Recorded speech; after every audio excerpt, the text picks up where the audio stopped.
Yeah, welcome to the X-Rated Sports Network, where the takes get loud and the truth get exposed.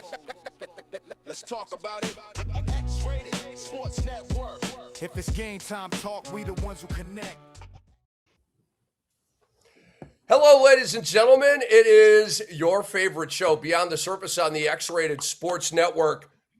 I don't know, 13 topics. We got a guest, Coach CRIS GOPEZ. Dr. X is going to be joining us soon. We hope to get a beat-out appearance at some point. We have 3 more games coming tonight. Guys, there is so much going on in the league right now. And unfortunately, the Minnesota Timberwolves, golly, am I stubborn and patient with this team. Holy cow. I mean, God bless Donte DiVincenzo, okay? You saw it immediately. You're like, he just tore his Achilles, non-contact, kind of the start-stop with the leg behind him, and he collapses, and we've seen it a million times, unfortunately. Shout out to Donte DiVincenzo. We probably aren't seeing him until 27-28, all right? He's probably going to miss all of next year. We did get good news on Ant-Man, though, guys.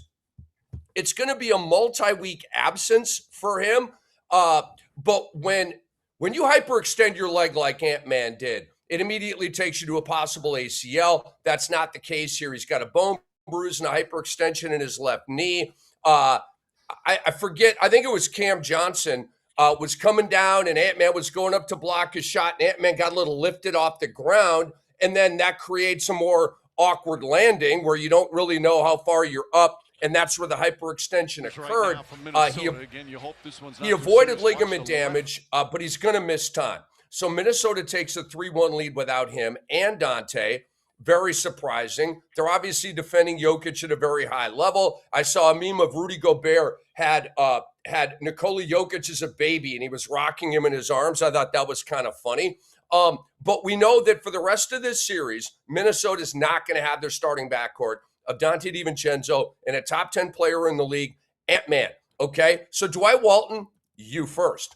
We know that Minnesota has a 3-1 lead over the Denver Nuggets, but we also know that the Nuggets have done the 3-1 comeback before, twice in fact, and we know that they still have a championship DNA and all this kind of stuff. So we are 3-1.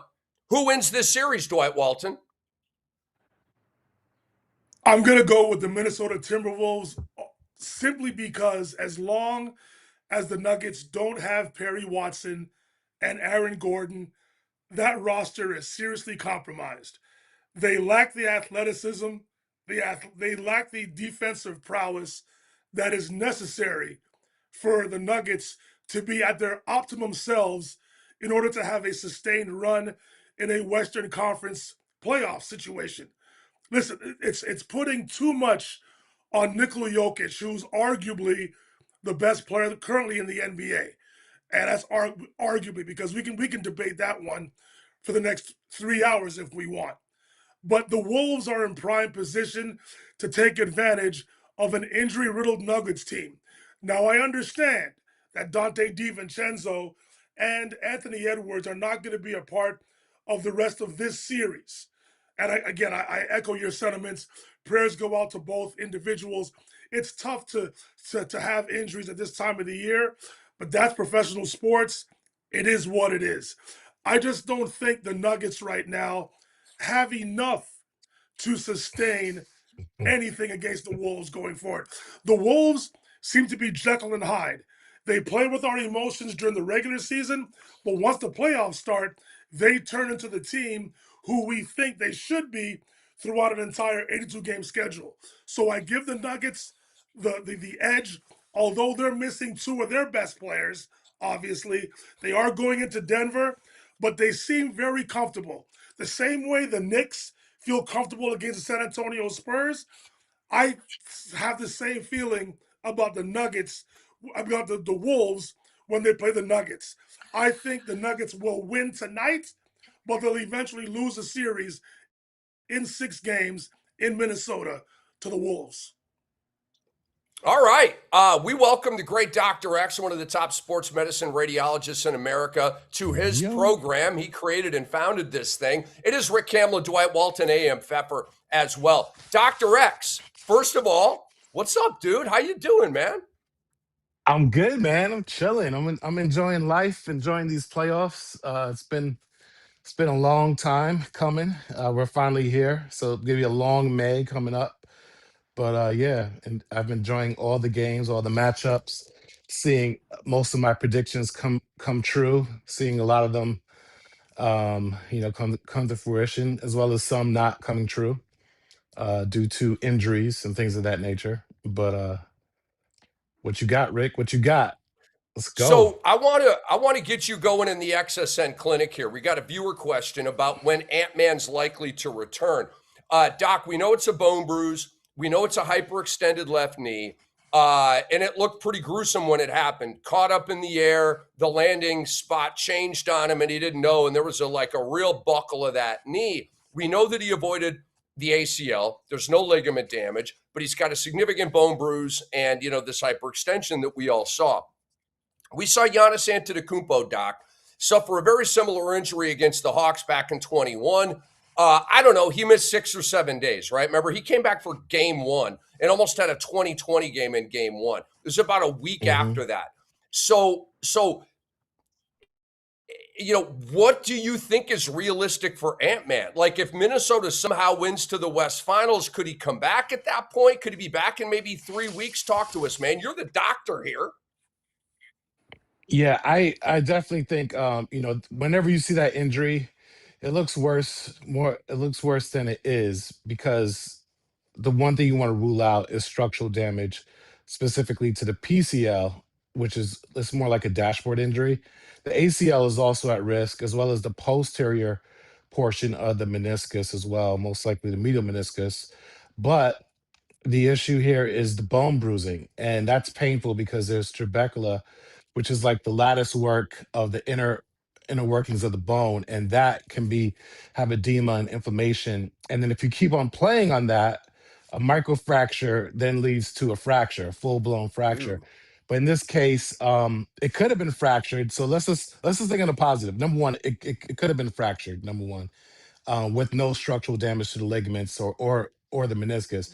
Then it could have been fractured, plus have a PCL and an ACL and a meniscal tear all in one. So let's just be thankful of that. Now, in terms of him coming back, I definitely don't think he'll be back for game 5 because of just the pain. And even if he's not in pain per se, because they give him a pain medication to mask the pain, or give him an anti-inflammatory, he's still at risk for fracture because he's playing, jumping with that weight, landing on it. All of that stuff can lead to an actual fracture because it's already bruised. And so I doubt they would let him play game 5. So now you're looking at the Wolves trying to close, in 5 or 6, which they could possibly do the way AO has been playing. And I know a lot of us out here gave him a shout out, just the way he plays with the motor he plays. So I think it's likely that Ant-Man might come back for game 6, possibly because he wants to make sure. But I think lastly, it won't be game 6 because it'll likely be game 7. I think he should try to give it a go game 6 because he wants to ramp up activity, get into the flow of the game, see what he can actually do. You don't want to leave all of that down for game 7. But I think based off the powers that be, what will happen is that he shows up for a game 7 because they couldn't get it done without him. And then you're playing March Madness at that point. Okay, Dwight Hold shaking on. his head Rick, vehemently. wait. Well, For those of you who are just watching, address the fact that you've been wrong on the Joel Embiid thing as well, and I've and been that he on could have wrong come on what? back. Joel Embiid, 34 minutes, 34 minutes. The minute he comes back, 34. No, not 20, not 15, not 10. 34 minutes and like close to 30 points. No Okay. problem. No Anyway, hindrance. So just trust me. If he knows the reason why that he wouldn't play is because they are being very conservative, but he could play. in game 7, definitely. My Game cousin, 6, the yeah. radiologist, is the most insensitive doctor I've ever met in my No, he's life. not. I do No, not he's not. understand. Thank Okay, you, know Rick. what? So Thank you. listen to my cousin's words, ladies and gentlemen. Wow. Listen to my cousin's words. Edwards may miss Game 5, which is on No, Tuesday night. I said he would. No, stop right there. Stop right there. What? What did I say, Rick? What did I say about game 5? He said he ain't gonna play in game 5. He said Okay. maybe All game right, 6. so stop. Okay. No, you didn't hear Okay. anything I said. So just stop. Scratch that Don't from the even record. comment. Okay. You're wasting Okay. time. Anthony Put him on a Edwards will not timer. play in Game 5. 15 seconds. 15 seconds. Because Game 6 is important, he may come back for Game 6. My cousin mentioned If he's smart, he would. Fracture, But it's not. You don't fracture, understand this world. PCL, You don't understand this world. MCL, ACL. You don't understand this Dude, world. what are we talking about? What are we talking about? Exactly. You don't know. I have like 14 plus years of schooling on this. Trust me. And that's fine. If he wants to take a risk, okay. And that's my point. That's my point. And that's a schooling, Dwight. This has nothing to do with experience. Okay, it's like 20 plus years. Graduated in 2006. No, I get it. But he's also a human being. So the other thing, Dwight, is he could play because he's able to walk. Okay, he's able to run. He could do that. Okay, so this is my point. The same way Tyrese Halliburton risked it all and is now not playing for a whole season, he could do that because he sees the bigger picture. Denver is a big hurdle, and they can't get by him potentially What's without. the bigger picture with Tyrese Halliburton on the sideline?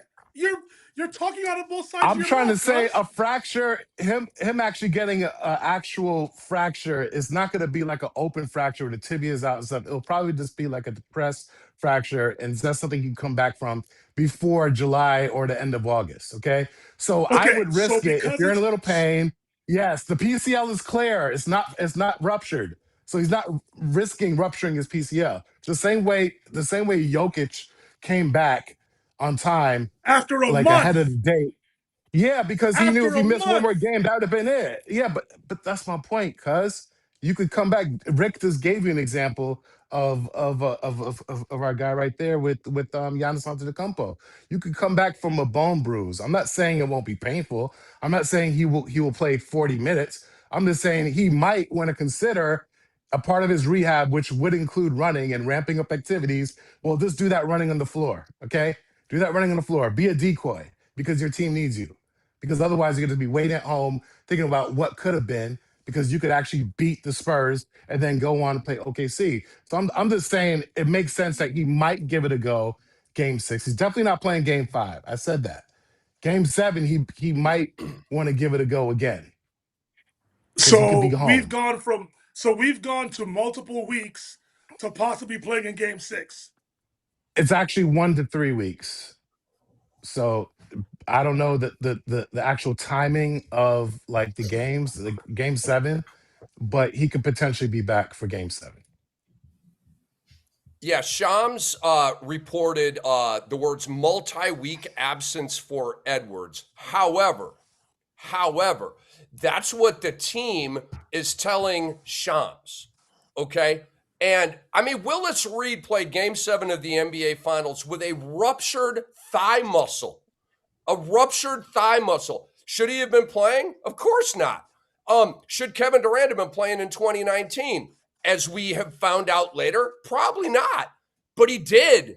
And it's all for the gold ball. It's all for the ring, man. So obviously I'm more with Doc's mentality, right? Like, I'm not going to sit out here with a pitchfork demanding Ant-Man to come back, okay? He is legitimately injured. But this is how you become a hero, man. This is how you put your name in NBA history. Oh, my God, he hyperextended his knee, and 5 days later he comes back and drops 30 in Game 6 and moves the Wolves on to the second round. I'm not saying that will happen. I think it could happen, but if I'm a ball player, which I'm not, but I am a driven, ambitious mofo, like, I want that challenge. Like, I'm saying, trainers, do whatever you got to do to get me ready to play later in this series. I don't care about diagnoses. I know that I don't have structural damage. We know that Ant-Man can play through pain. So I just wanted to say all of that. But Doc, I want to go back to you. We don't know necessarily if Ant-Man's coming back. I asked Dwight. He said that Minnesota is going to win this series, okay? The debate question at foot here, who wins the series? I mean, Minnesota just had their starting backcourt, for the most part, blown out. And we know it's a 3-1 lead, but we know Denver's capable of doing magnificent things. So who wins this series as we sit here right now?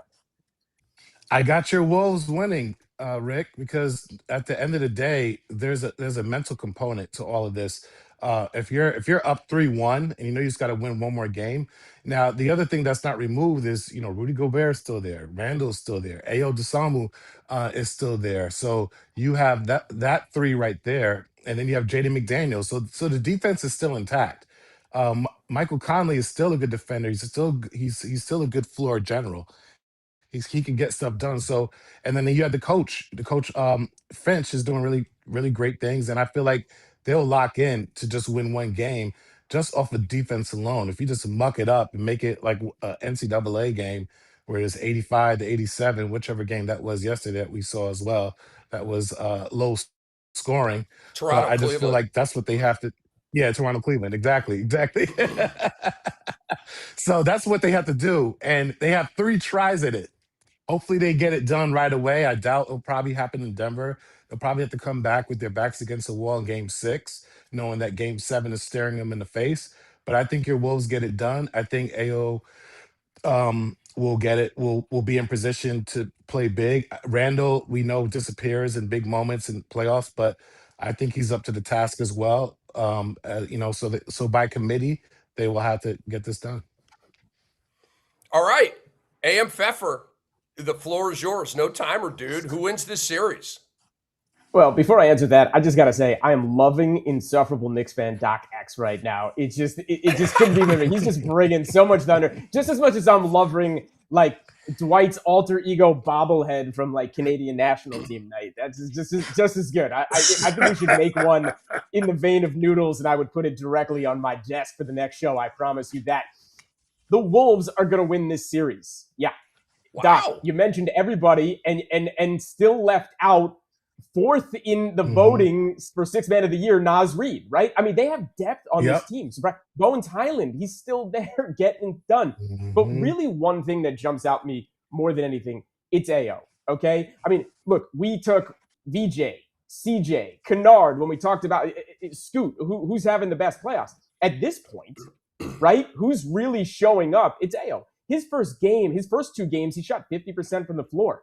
This 3rd game, he was 67% from the floor and 25 points and 9 assists. This last game, my man was 5 for 5 from beyond the arc, 43 points, 76.5% from the field, and I think 11 for 12 from the free throw line, or 12 for 12. I mean, like, he got to the line this time around. But there's one big thing we're not even talking about with him. There's one component, because he's amazing off the bench, but this is his time to shine now in the starting lineup, right? There's one thing. Acronym UFA. My man is looking to get paid.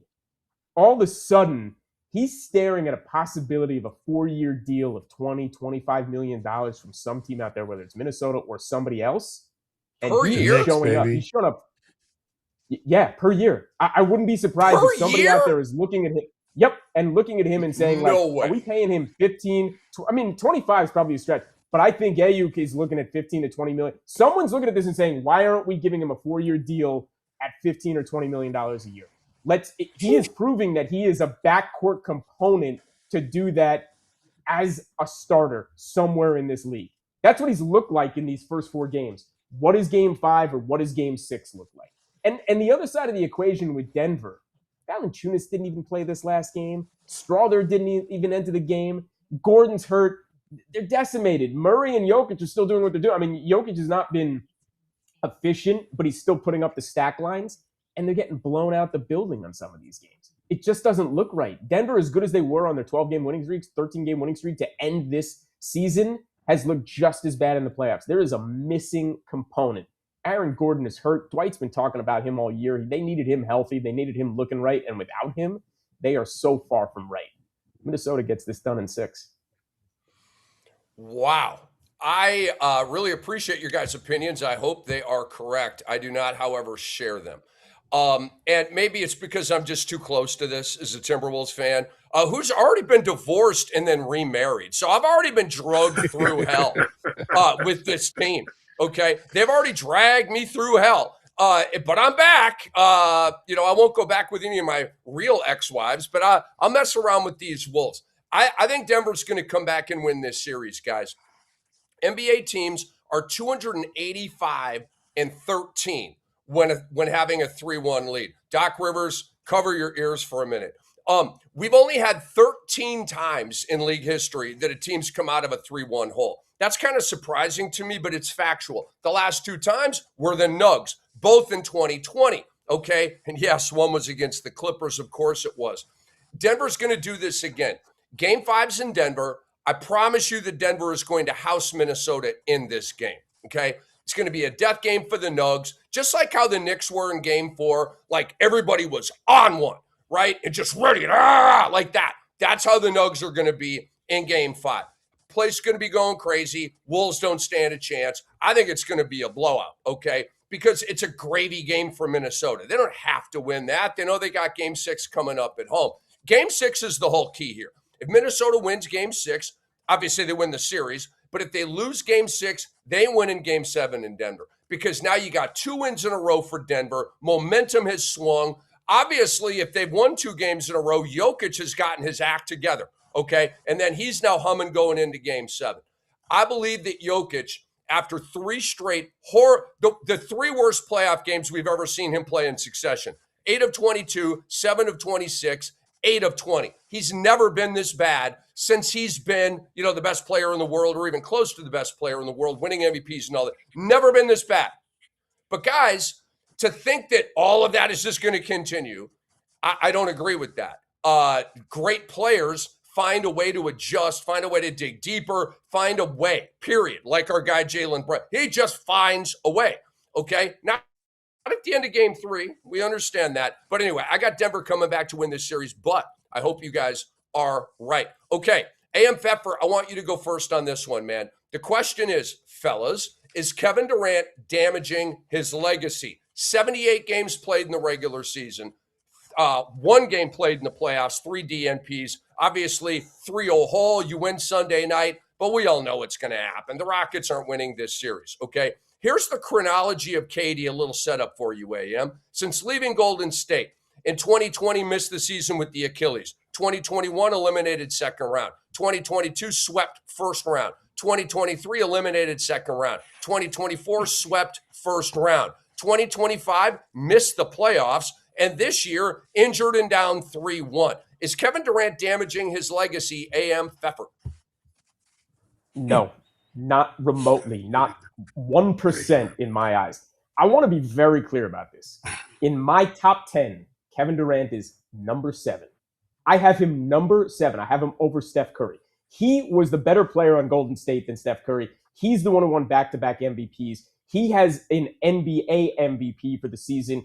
He brought Oklahoma City to the championship when he was a young Turk with that young nucleus. And he is, by all accounts, the best American NBA player on the Olympics ever.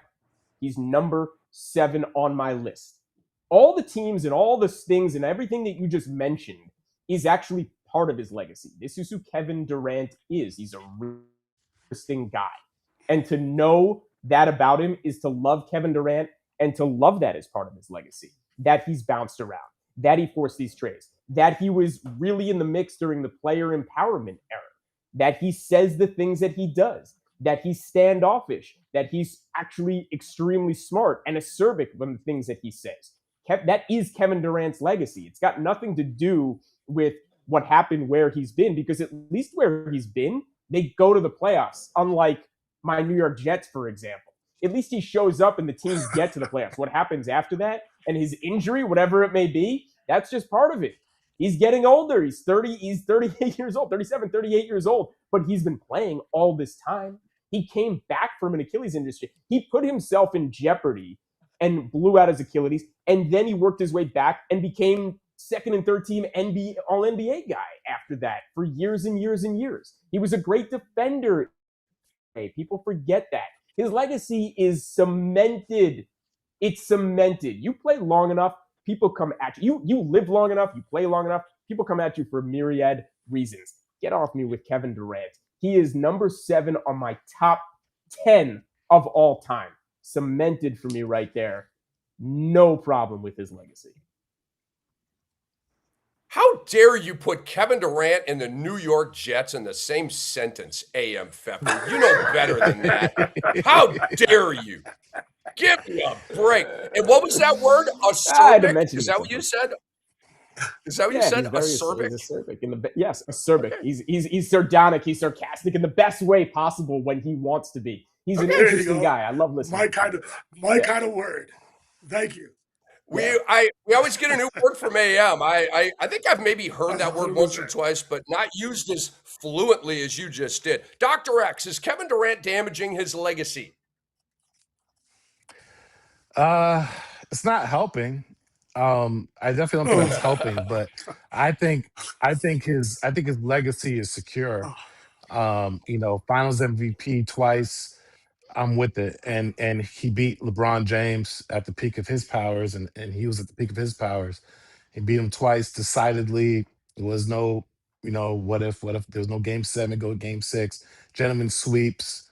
And I still think the teams were about even back then. I mean, if you say LeBron and KD are equal, or people are going to automatically say no, LeBron is the GOAT. Okay, so Cleveland is already winning. Then the next one up is Kyrie Irving versus Steph. I think they cancel out each other. And you have Klay Thompson versus Kevin Love. They cancel out each other. I feel like he secured his legacy right then when he won twice, and he shined. Finals MVP, as well as in the fourth quarter when it counted. He didn't shrink. He was there. He was who he was. As Ann was saying, defensively, that's overlooked. Good rebounder, good shot blocker. Offensively, in terms of his assists, he's a great assist leader. In terms of his Team USA legacy, he always shows up. He always plays. You never have to convince him. He wants to be a part of it. He's a baller. He's a hooper. I just think that he can be a little sensitive at times, and that's what that says. And he's allowed to have a personality, a character that's uniquely him, and that's what it is. Not like we never knew this. We knew this from jump, but at least he shows up. He doesn't like find excuses to not play. I think what happened is we don't know the whole story, but I do. When you see smoke, there's fire. And obviously, I think there is some issue with the locker room with his co-star in Şengün. I think there's issues there. And that could be his legacy. But we know, when you have different personalities from the coach to other star players, it's not always going to be perfect. So I think this is an example of it. He's played before in these situations, dealing with Draymond Green. Never see him talk about he has an ankle injury and no one knows where rehab is going. It wasn't an on-court injury because it was a knee, now it's an ankle. So we never seen that. So that's the only thing that's kind of fishy. But he doesn't have this history of doing this when he had more than enough reasons to like kind of just sit down and say I have an injury. So I would give him a pass in this one. But as I was saying, it doesn't help it. It might be the beginning of seeing that this is a pattern. And usually he saves this for the off season, but this time around it's happening in the middle of a playoff series, which I think is a little disheartening and shocking. Yeah, and it sent the whole thing the wrong way. He's only played in one of these games, and he was on the bench last night. Me and Dwight were kind of going back and forth, and I had this sort of conspiracy theory that KD's checked out on the team. I just saw, literally right before we hit the air, Evan Sidery of Forbes put out a report that Kevin Durant might have played his final game with the Rockets. So I'm not alone on Camel Island with this, but I have completely retreated on that conspiracy theory for now, seeing Kevin Durant on the bench for game 4. Not being on the bench for game 3 to me was very, very fishy and weird. Oh, he's getting treatment? Come on, dude. Miss me with that. Yeah, okay. I agree with that. So Yeah. you're telling me him getting treatment that he could get the other, let's see, 21 and a half hours of the day, okay, instead of being on the bench for 2.5 hours, supporting his team, maybe providing some advice, maybe helping them out with his vibe. I'm not buying it at all. Dwight Walton, is Kevin Durant damaging his legacy? This is a social media question. According to Shams Charania, just an hour ago, Kevin Durant was around the Rockets team for game 3. He's been around the entire weekend. We just didn't see him on the bench, which of course was going to increase speculation. He's been at the shoot-arounds, he's been at the film sessions, he's been around the team. Yes, it looked suspicious with him not being on the bench for game 3, but he's been around the team. Sometimes players will give reporters the answers that they want just to get a reaction. I believe that's the case here. I think he's still a Rocket. I think he'll be a Rocket next year. The sky isn't falling in Houston. Is it a bad look to lose possibly to a depleted Lakers team? Of course it's a bad look. But KD has already supplanted his legacy as far as I'm concerned. Anytime you have to go out and recruit a player because you feel this player is what's going to get you over the edge against LeBron James, that's a legacy move right there. Not only did he go out and prove it by winning 2 championships, he was the best player on the Golden State Warriors, not Steph Curry, not Klay Thompson, not Draymond Green. It was Kevin Durant. Kevin Durant showed up big, was the best player possibly in that series ahead of LeBron James. 1 MVP, 2 finals MVPs, has won a regular season MVP. Of course, we could talk about all the losses that he hasn't had, and of course, to increase the narrative, the losses he's had without Steph Curry. I understand that, but the reality is he made the Golden State Warriors better. They went out and recruited him so he can beat LeBron James's Cleveland Cavaliers. That's a fact. It's not fake. That is factual analysis. He's had a great career. He is arguably the best scorer that we've had in the NBA, especially in terms of efficiency. All of the success he's had with USA Basketball. He is a first ballot Hall of Famer. There's no damage to KD's legacy. Again, all the issues that we talk about is off the basketball floor, as far as I'm concerned. On the court, there is nothing wrong with what he has done. He's had a few blips, but overall, dude's a winner, arguably the best scorer NBA history. We could talk about this till we're blue in the face. KD hasn't damaged anything. And of course, he still wants to play in 2028 for USA Basketball. He played 78 games this year. 78. And we're questioning whether he wants to play in the playoffs. He is seriously hurt. Otherwise, he'd be out there helping his Rockets possibly advance past the Lakers in this first round. I just got to say, I think Not just 78 missing games, 2 in minutes, sorry. Second in minutes in the league for the year. 38-year-old Kevin Durant. Not just 78 games, Yep. Second in overall minutes. Sorry, He Rick, wants to play. If he could have played, he would have played. No question about it. So all of this stuff. I agree, Rick. I disagree. So I saw. It doesn't hurt his legacy. the I disagree. I saw the, and I'll give you my legacy answer in a minute. I saw the left ankle injury that he suffered. It was a slight turn. It was a very garden variety basketball injury, and he's missing a death game because of that. Game 3 at home, down 0-2. You got to go. Like, look right here. You can't play through that, bro. It's a simple turn of his left ankle. It's not a full gank. It's a little little tweak of it's. I've done this and played through it. I played with torn ligaments on a messed up ankle, dude. I ain't trying to hear that. Hold on, Rick. There are 2 instances. The one we're seeing, that's one. He also took a jump shot where he came down and twisted an ankle. So he may have been okay on that one. Then there's footage of him taking a jump shot where he tweaks that same ankle again. It's also a bone bruise. Bone bruises aren't easy to come back from. Come on, fellas. You know what, Rick? I agree with Dwight here. Only because I just feel like he could have did a better job of giving the media more information. But he's Kevin Durant. He doesn't have anything to prove. But at the end of the day, that was a fresh ankle injury, and it's gonna take. I'm not saying he can have played in game 4 and he should be done for the whole season, but I think that was a fresh one. I didn't see that clip, so I've been kind of tuning out that whole series because the stars aren't playing. I'm kind of like me with the OKC Phoenix series. I'll be honest, I didn't watch Game 3. I didn't watch Game 3. I was like, I watched can't even the remember end what I of was it doing. because it got better. I had something But, going on, but I was like, yeah, I can skip this one and Rick, watch highlights. Rick, can I give you a quick recap of Game 3? Can I just give you a quick recap of your MVP SGA 42-8 on the road, 15 of 18 from the field. Just throwing that. That's it. Yeah, I mean, I saw it. That's the recap. I saw, playoff career high, and he's not my MVP, by the way. And we will get into that. Believe me, I know. This is what I actually wanted to say, though. It slipped me, but I don't think that's the same leg that had the Achilles tear. So he has to be a little extra cautious. He's 38, right? He already had the knee injury. I'm not sure which knee it was compared to the ankle. So you already have some biomechanics going on there in the whichever knee that was. But regardless, he's going to be favoring it. Now he has an ankle injury. And a guy that has ruptured his Achilles before, and it's right there. You know what I mean?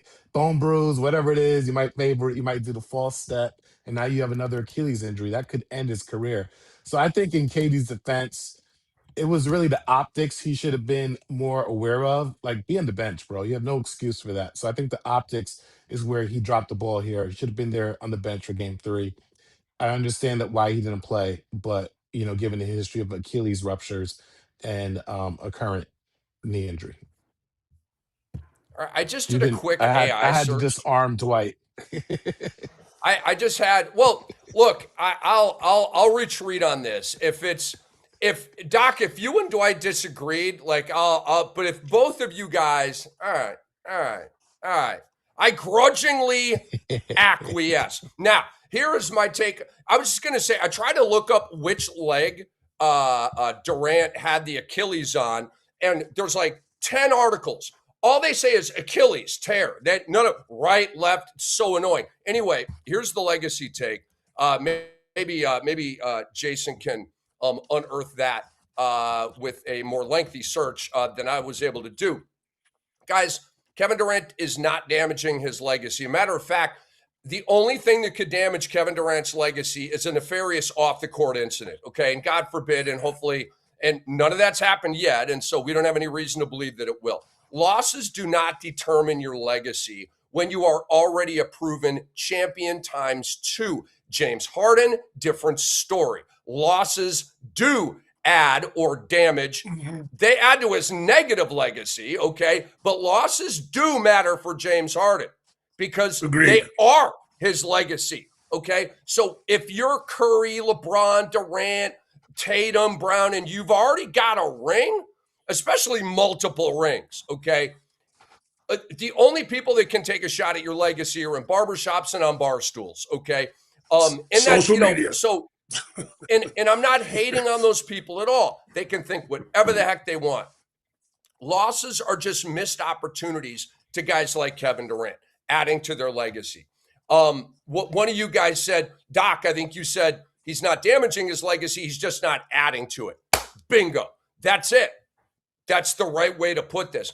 After a long career like Durant, you can only enhance your resume, not damage it, in my opinion. So getting swept, making it to the finals and losing a bunch of times like LeBron did does not matter for your legacy. Your legacy is determined by your accomplishments, not the court of public opinion, okay? Legacy is about bottom line for me. What did you accomplish? I don't care about style points.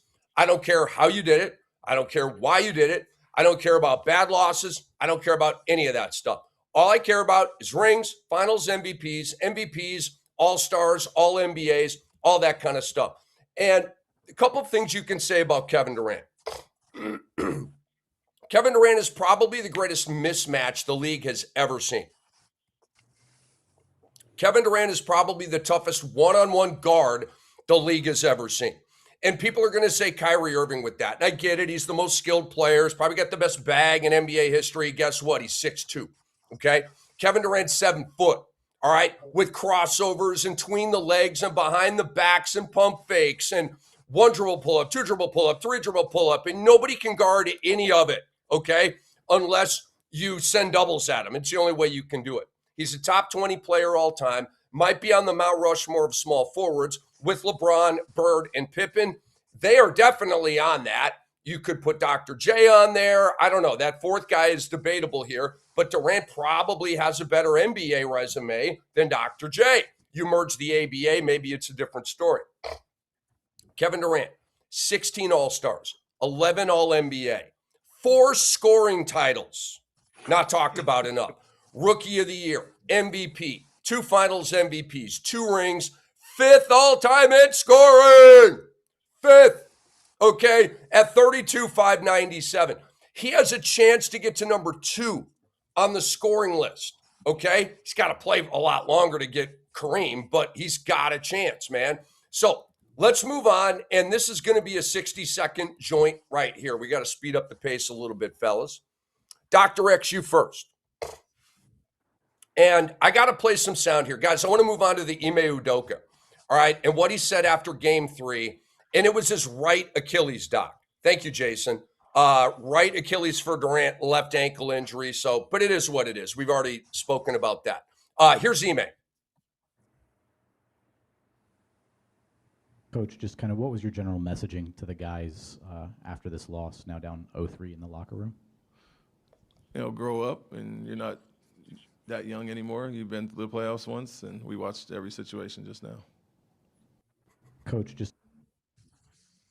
I was going to say one more time for the people in the back, but I think we all heard that. Dr. X, was that a mistake by Ime Udoka? Was he wrong for that?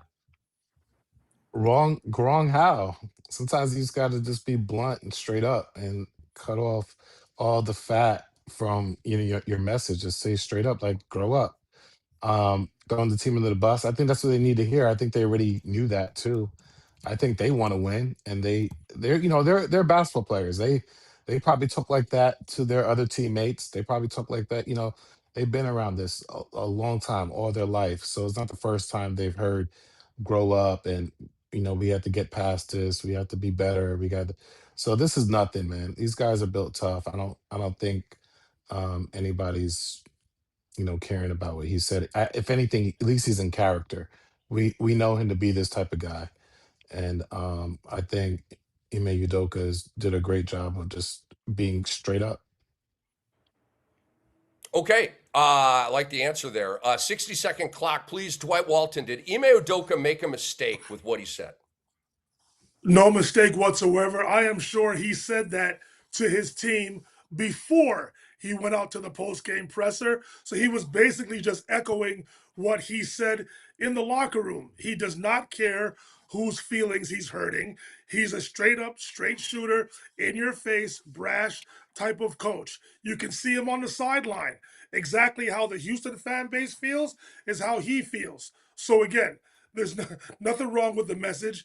He was speaking the truth. If you talk to the Rockets internally, I'm sure they are saying this series should be 2-2. Yes, of course, because of the epic collapse that happened in Game 3.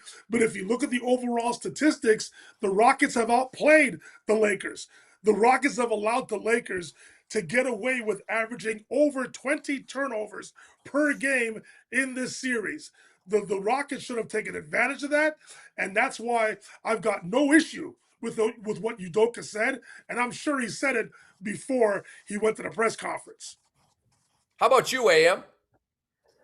Yeah, I mean, maybe if he had said it and then they went out and laid an egg and lost 4-0, and they got waxed 112-68, but no, they won Game 4. He lit a fire under Şengün, who actually stepped up and gave a speech to his team after that and lit a fire under everybody else. And all those guys appreciated that Şengün stepped up. The much maligned Alperen Şengün because he hasn't been good otherwise. Yeah, there's been some good offense, but overall, not getting it done on both ends of the floor. This team and this game or this series needed to run through him if the Rockets had the best chance. No, Ime did the right thing. And we'd be having a different conversation again if they had gotten waxed, right? Dwight might have been right, and his job might have been in jeopardy if they got crushed in Game 4 after he said something like that.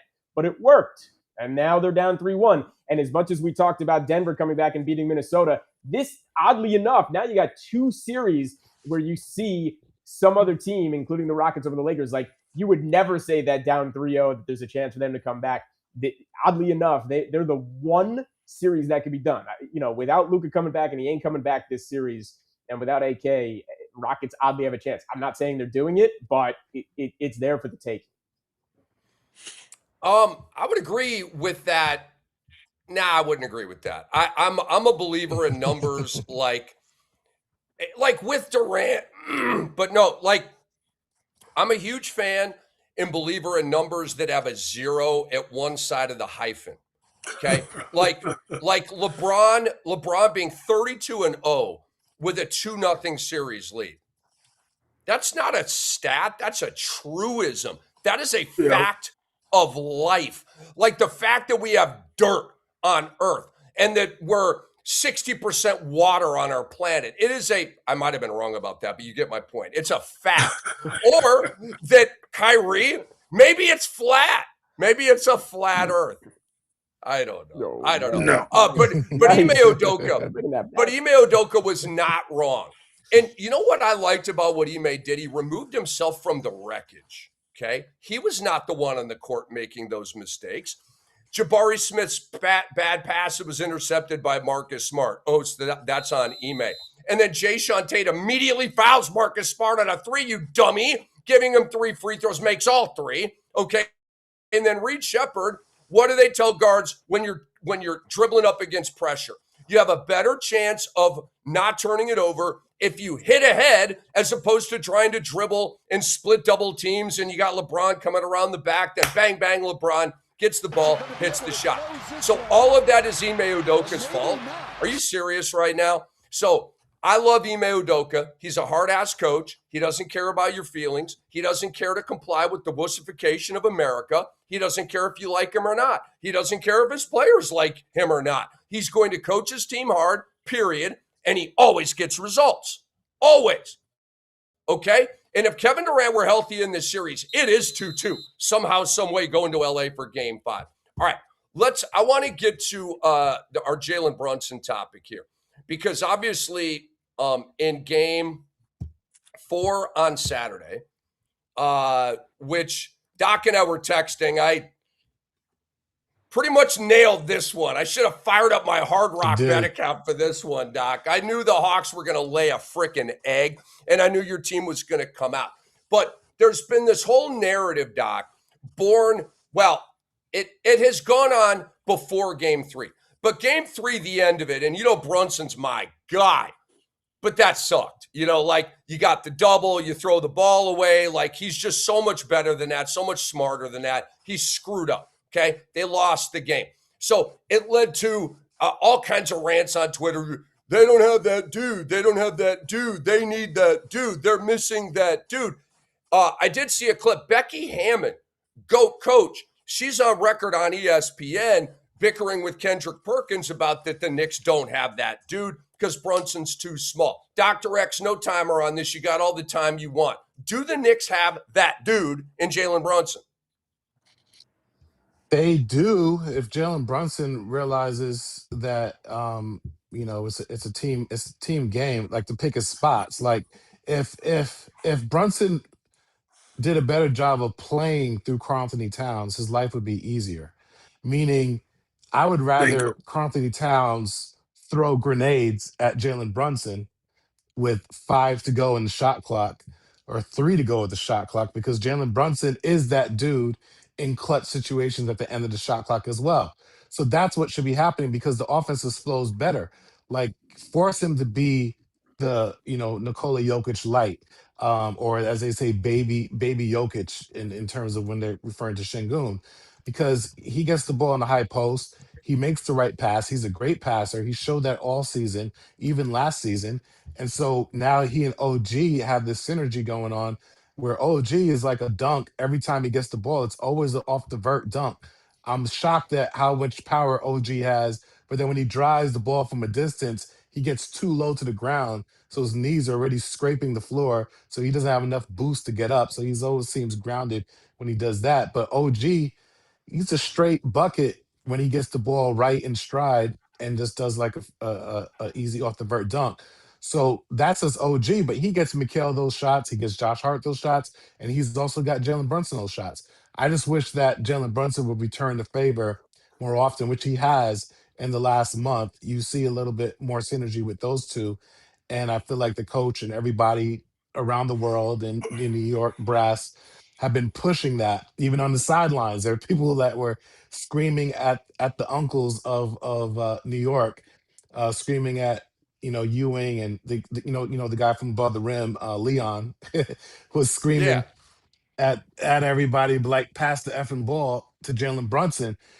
Cat's dad is on the sideline, Marbury, Ewing, Sprewell, and they're all agreeing, and it's showing up everybody. So I think these losses were a blessing in disguise. Sometimes you have to hit rock bottom. Sometimes you have to be scared straight. And I think that's what has happened. Unfortunately, you're walking on eggshells because anything could have happened still in game 3 because you empower a team that's capable of beating you. They might actually beat you. So that's the thing that I was pissed about. But yeah, I was with you, Rick. I felt like the Knicks just had to win one more, then it's tied 2-2. Then we're not discussing that anymore. But it's how they won was very convincingly. They literally fix those three things, which was the offensive ball movement, which was the defense, and just in terms of just in generally the switching, which kind of took CJ out of killing us, but they didn't keep it close enough. So now, because it wasn't close enough, herein you don't have to worry about CJ at the end, and that's through playing through Karl Anthony Towns. I mean, even before he had a triple double, he had 17 rebounds. He's just playing more aggressive. He's enforcing his will, and that's what we needed. And a lot of that really wasn't on Jalen Brunson. A lot of it was, but Carlton Towns had to stop pouting. And so Brunson, to answer your question, they do have that dude, but it has to be in the right situations. He has to empower his teammates to make him better. Okay, love the answer. A.M. Pfeffer, do the Knicks have that dude in Jalen Brunson? 100% have the dude. To be the dude, you need to be a clutch player. Rick, you talked about it the other day. He's your guy. He's your clutch player. In the clutch player of the year, he finished 5th in the voting, but he's the only other guy besides SGA to have even one, let alone 2 first place votes, which he did. Every other guy on that list is a name all of us would look at in the NBA and be like, that's the guy, that's your player, that's the dude on your team, Jalen included. So yeah, of course he's that guy. I mean, what you're looking at in this particular series against the Hawks, who have always been the Knicks foible, has been a little up and down for him, but he's still Jalen Brunson. He's still led his team throughout the year. He's still the tone setter, and I still expect him, now that it is crunch time, now that the series is tied 2-2, and you come down to those final 3 games, he's going to be the guy more than anybody else on Atlanta Hawks have the guy. He is 101% the guy. Dwight, you're next. This to me is a loaded question. Why? To be the dude, you have to win. The Knicks haven't won yet. That's my only answer for this. Has he won the clutch player of the year? Has he been in the conversation for clutch player of the year? Yes, he has. But his clutchness hasn't translated to a championship. It has translated to some success in the playoffs, but it's pretty clear this season and in these playoffs so far that the Knicks are only going to go as far as Karl Anthony Towns takes them. And I was waiting for AM in his little soliloquy here, in his rant, to say that Karl Anthony Towns needs to be the 4th best player on the Knicks for the Knicks to be successful. With all due respect, AM, you know I love you. That is completely wrong, completely false. The Knicks are a plus 46 with Karl Anthony Towns on the floor in this series. Without him, they're a minus 25. The proof is in the pudding. If the Knicks play through Karl Anthony Towns, they have a much better chance of winning this series and having success against Boston in the next round and whoever they play, possibly in the Eastern Conference Finals. Karl Detroit, Anthony Dwight, Towns, Detroit. okay, fine. Karl Anthony Towns has to have the ball in his hands. Play through him in the high post, on the low block. To my cousin's point, he's had an excellent 2 seasons as a passer and initiator of the Knicks offense. Jalen Brunson is about Jalen Brunson. He's going to dribble the air out of the basketball until he's open to make himself comfortable for a shot. A lot of his passes and or assists are grenades. If he can't get a shot off, he's going to then give it to somebody else with the hope that they're going to make a shot. Has he improved in that in terms of being a better facilitator, making his teammates better sort of player? He has gotten better at it, but he is still not at the level, an elite level enough as far as I'm concerned, to lead a team to a championship. Yes, Brunson has that dude qualities, but in order for the Knicks to win, Karl-Anthony Towns has to be the main guy for the Knicks. It's up to Mike Brown and Jalen Brunson to understand that and to tell the point guard, Jalen Brunson, listen, man, we need your scoring, but we also need you to involve Karl-Anthony Towns. There's been too many instances to where Karl-Anthony Towns goes into halftime sulking. Why? Because of Mike Brown and Jalen Brunson. Get your big guy involved. If he's involved from the jump, you'll see how much better of a player you're going to get out of Karl-Anthony Towns. Game 4 should be the recipe going forward for the New York Knicks. They played through Towns. It was obvious. Keep doing that. I like the Knicks' chances advancing not only past the next round, but possibly get into an NBA Finals. Wow. They are looking at a Boston series in the next round. That's why I got to curb my enthusiasm on upside for the Knicks. But that's just me. Guys, do the Knicks have that dude in Brunson? I actually refuse to indulge this nonsensical narrative, okay? I figured that our answers would be this, but there's been so much said about it. I just wanted to get us on the record here. I mean, think about this. Like, he had one bad possession in a loss at Atlanta. Like, what are we doing here? Like, this is not a body of work of playoff foibles like James Harden, who everybody wants to let off the hook time and time again, except me. Jalen Brunson is the only dude to finish in the top 5 for clutch player all 4 years of the award. That's the definition of that dude, okay? Put this up there with other terrible basketball narratives that need to be flushed down the toilet. Like LeBron doesn't have killer instinct. Remember that bull crap? LeBron only has 3 rings because the bubble ring doesn't count. You know, that lame one. You can't go get a haircut in a barber shop without hearing that narrative.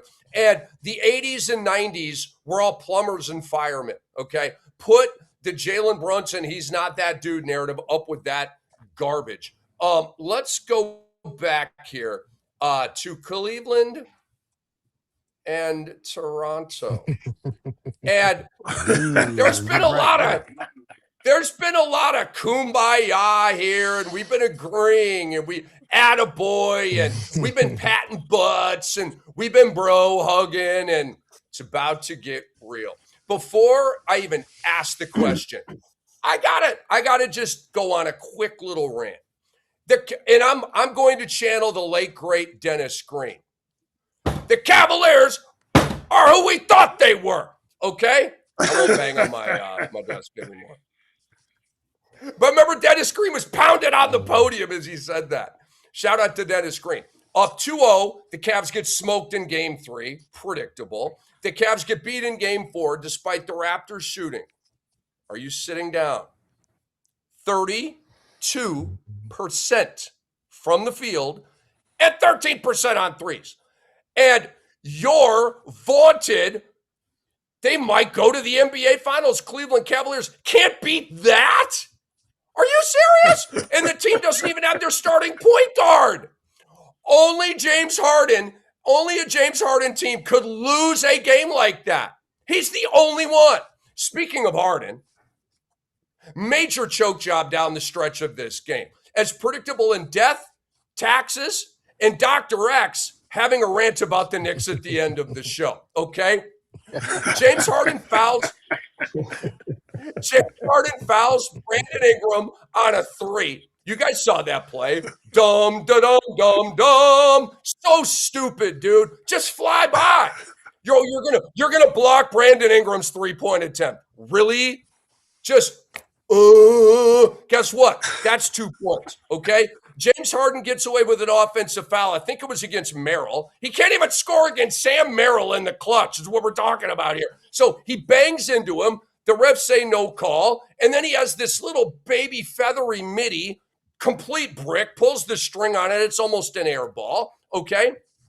And then later, Harden gets the ball, coming downhill. Oh no, the pressure's too much. Gets off the ball, and Donovan Mitchell ends up with that like leaning circus shot that he missed, right? And that led to the rebound out of bounds thing, and it was Raptor ball and all that kind of stuff.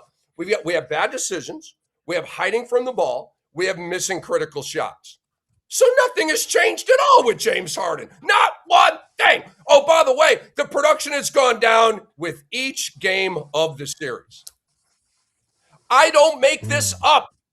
I react to what I am given. And he gives me the same thing every time. Okay? I realized that Donovan Mitchell was 6 of 24. And the only reason we had a tight game was Mitchell was clutch in the fourth quarter, but he was garbage in the first 3 quarters. And you know he's our guy, but it is what it is. But I also blame James Harden for Donovan Mitchell's 6 of 24 because chokiness is contagious. So James Harden has infected the great Donovan Mitchell like he blew a cold in his face and now he's got the sniffles. It's unbelievable. Harden is and will always be the GOAT of playoff shrinkage. And guys, it is a trophy of George Costanza from Seinfeld, okay? And he's just got the towel on. He's not naked. Nobody wants to see that. But he's got the towel on. You remember the scene? The girl comes in, sees him naked, and he was like, "It's shrinkage. It's shrinkage." You know? And he was all embarrassed, right? Okay? So I hope that James Harden puts the George Costanza go to playoff shrinking trophy right next to his MVP award and right next to his championship. Oh, wait, he doesn't have one of those. My bad.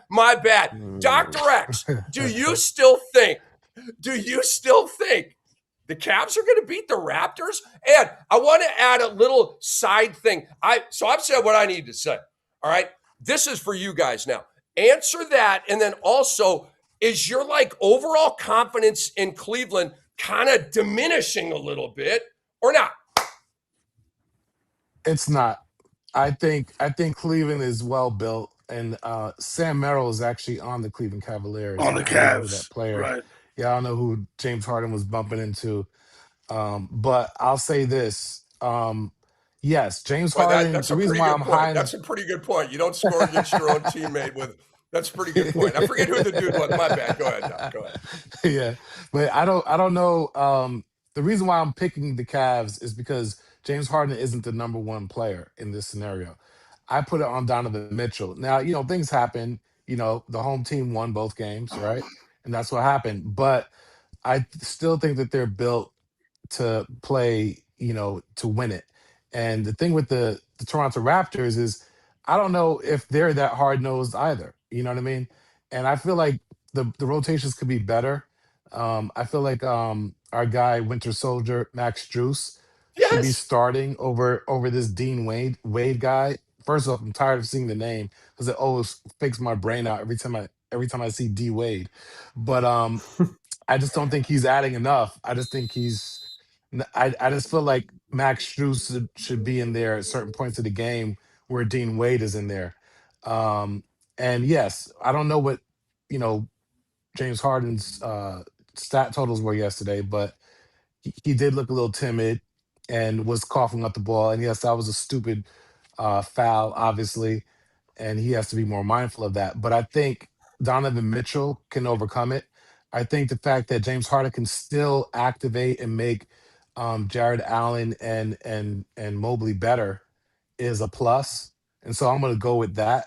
Um, there's not great evidence of greatness in terms of the other people on the other side of the ball in Brandon Ingram, in RJ Barrett. Sheed is the starting point guard instead of Emmanuel Quickly. And you also have Scotty Barnes, who's been playing great.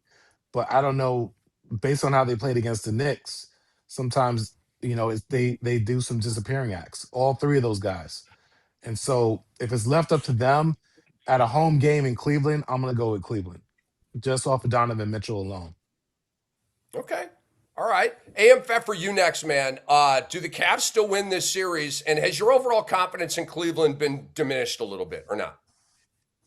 Cavs still win the series, and the overall confidence is not diminished at all because it was exactly as expected. First of all, we're treating the fifth-seeded Toronto Raptors like they're chopped liver, like they didn't finish fifth in the East, like they're nothing, like they're this terrible team, which they're not, and they're built well, and a lot of these guys play hard.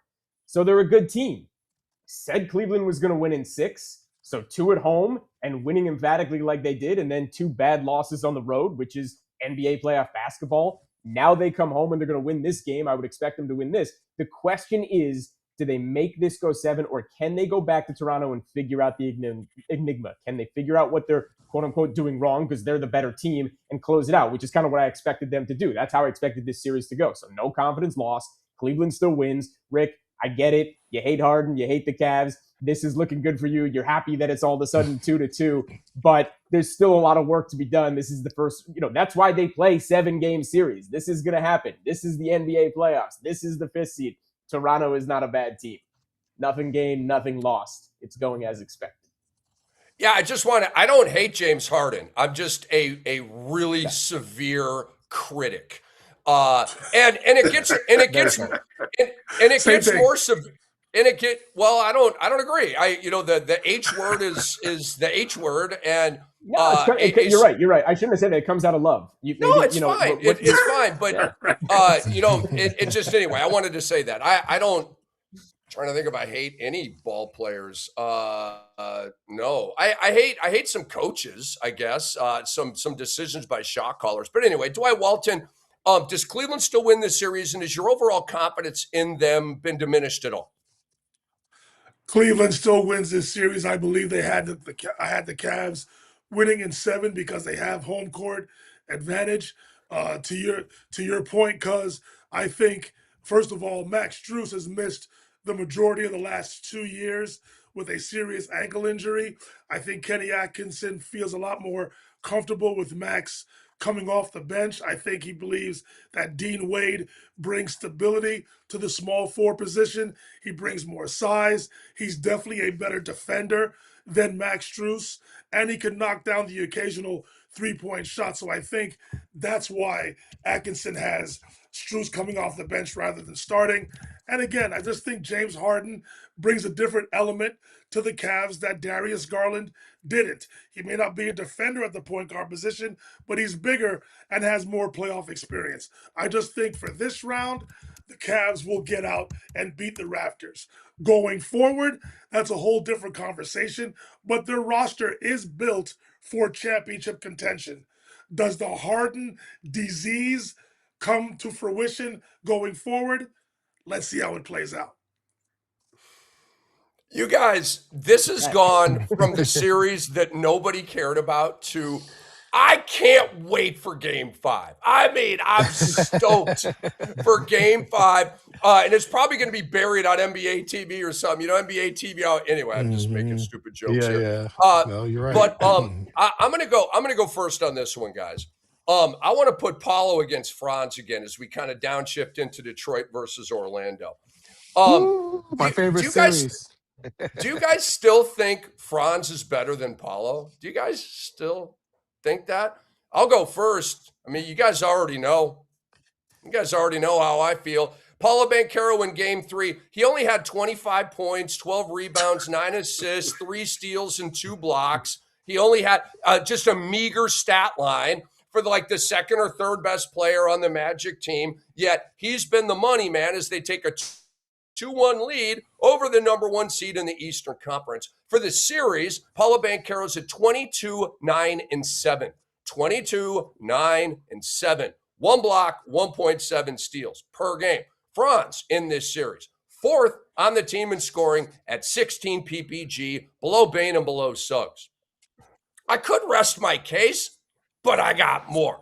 Franz has had moments in this series. He has, especially in the 4th quarter. I see him making big shots. I think it was Game 2 where he had 10 in the 4th quarter, whatever it was. I see him. I don't hate Franz Wagner, okay? I think you guys overrate him. That's where the angst comes from. And it's like loving angst, friendly angst, sarcastic angst. Please understand that. Paolo has put his team on his back and is leading the way of a possible 1-8 upset, Dikembe Mutombo style, okay? Franz is not even capable of a 22-9-7 stat line. He's not even capable of that. If you gave him the minutes and the usage rate, he would not be able to do that. He does not have that skill set or stat set. Paolo does, okay? That's why Paolo's their number one. That's why Franz is not, okay? In my opinion. And obviously, the team feels that way. We have two major disagreements on this show, okay? You're all's confusing admiration and promotion of the Cleveland Cavaliers, and you guys thinking that Franz Wagner is better than both Paolo Banchero and Austin Reeves. Okay, I love you guys. I will die on the hill with you guys, okay? I will. But when it comes to these two issues right here, I'm on that side of the bar. You guys are on this side of the bar, okay? So I love y'all despite those opinions, but that's where it's at. So again, let's take your temperature on this. Dr. X, you first. Paolo, Franz, do you still think Franz is the better player than Paolo?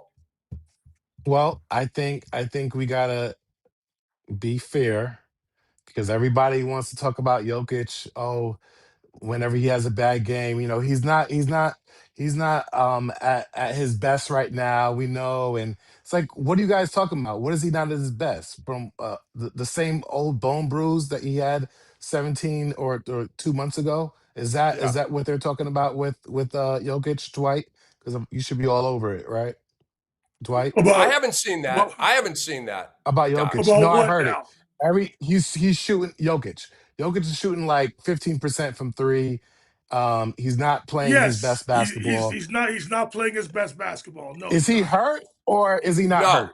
he's 'Cause- getting Gobert. Well, no. Everybody's saying, well, you know, Jokic is Wendy's saying it, Stephen A says it. Oh, I didn't So know I that. want to know, what's going on here because the minute something bad goes with everybody's favorite, people start bringing up the built-in excuses. Right. So I would say for Franz actually has a real injury that he's getting over, and he came back a little early. So we're not seeing the best of Franz. The reason Okay. why I picked Franz over Paulo is because the mentals of Paulo. Paulo seems to forget that he's 6'10", 260, can put the ball on the floor, can hit the three, even though he's not that accurate, can go to the free throw line, and then he gets injured and has some weird oblique injury or stuff like that, which happens to most players that have a high usage rate. But the reason why I think we put the edge for Franz is really the mentality. Franz seems to not be at the peak of his powers right now because of he's recovering from injury. So I'm just saying, don't discount that because we're not. A lot of people are not discounting that for Jokic, and he's on the floor. But I do think he's not at the peak of his powers. Like he's kind of deferring to a lot of other people right now. He doesn't have the same edge. He's not playing with the same alpha energy. And that's what I see in this series. But he has become more confident. I think one of the games he did really well and it looked like he was back to himself, but he was kind of timid. And that's usually not his style, especially seeing him play in the Olympic Games. He doesn't seem to play that way. So I think it's due to injury and mentality. All right. So Doc is still saying Franz is better than Paulo. Dwight Walton, you next. Are you still thinking that Franz is better than Paulo? I'm just gonna echo the sentiments my cousin just said. I think Franz right now is compromised. We can't forget what has happened throughout the regular season. There were issues between Franz and Paolo Banchero. I've been questioning whether they can play together. I compared them to what Jaylen Brown and Jason Tatum went on together earlier in their careers, but of course they have managed to come to some happy medium, a compromise. They've won a championship together, and I think and I hope that the Magic Brass allows this duo to bloom and get better over the course of their careers going forward rather than succumbing to outside pressures and to break them up. I still think Franz is the better overall player. I think, Rick, with all due respect, I think he's more than capable of putting up games of 22, 9, and 7. I think we've seen Franz do it We've seen Franz do it on the international stage, where he led his German team to a EuroLeague championship. We've seen it. We've seen him flourish under the most immense pressure that basketball has to offer. So I think Franz is the better overall player. He's definitely a better defender than Paolo is. I think Paolo can grow into that role. Of course, because of the physical attributes of Paolo, 6'10", 250 or 260, whatever you think he's in terms of that weight class. He has the measurables, the metrics, all the words you want to say. But at the same time, I don't think he's lived up to those measurables. He plays a lot more like he's 6'5" than he's 6'10". Listen, up to now, he has played tremendous. I think the Magic have made a decision, in spite of whatever we may think is happening around head coach Jamal Mosley, Paolo Banchero, who's going to win the tug of war between Banchero and Mosley during the offseason. I think the Magic have a roster that's built for the playoffs. That play-in game against Charlotte, and now their playoff success so far. This is the Magic team that we all thought was going to be like this. Let's see if it continues. But again, Franz to me is the better overall player than Paolo Banchero. And if those two come together, compromise each other, and help each other out, the Magic can be a scary proposition going forward. Franz to me is the better overall package than Paolo Banchero. Just want to say, you guys are making great points. Franz Wagner has exactly one game in his career with 22 points, 9 rebounds, and 7 assists. One. And I wasn't talking about a one-off. I was talking about averaging 22, 9, and 7. Just wanted to get that out there. AM Pfeffer. I think I already know the answer here, but the floor is yours, dude. Rick, you are loving this. Harden is wilting and Paolo is rising. This is just plays directly into your cauldron, and that's pretty cool. But it's still Franz, okay? And it's exactly what Dwight said. The NBA is a two-way player league. That's what's important, right? Franz can guard 4 of the 5. Paolo could barely guard his own position. That's just the reality of what we're talking about. He's got a long way to go. And he had a terrible first half of the season. And just like he did last year after the All-Star game, even though most of us said he wasn't going to do it, he's risen to the occasion. So here's the other point about this. Paolo Banchero, let's not forget, was the number 1 pick in 2022. If you're the number 1 pick, if you are the number 1 pick any year, you are expected to be the best player on the team. So it's not like we should even be having the conversation that there's somebody else who could possibly replace him. But as of now, Franz is the better player. And the year before that, Franz got picked where? 8th. And he wasn't Orlando's first pick. Jalen Suggs got picked 6th that year. So the fact that Franz is even in the conversation that he's their best player, their best two-way player, the mental engine that makes Orlando go, right? Because Paolo hasn't done that and he's been fighting with his coach and he did it through the media. That's what makes Franz the better player right now. He is hurt. He is coming back probably too early, but he wanted to be here for his team heading into the playoffs. Let's see what happens next year. I'm deferring this question to next year's season. That's how we're looking at this. But as you're asking me right now, because if you're looking at me and saying, who am I building the team off of if I have to pick one of them, Paolo or Franz, if I'm building a new team, I'm still taking Franz. Just give me a quick answer on this, AM and Doc. I'm not discrediting anything you say. It's me against the world here with this Paolo Franz thing. I get it. I actually like those odds, okay? I just want to know, in a fantasy basketball draft, 8 categories or 9. I don't like turnovers, but let's say turnover. Who cares?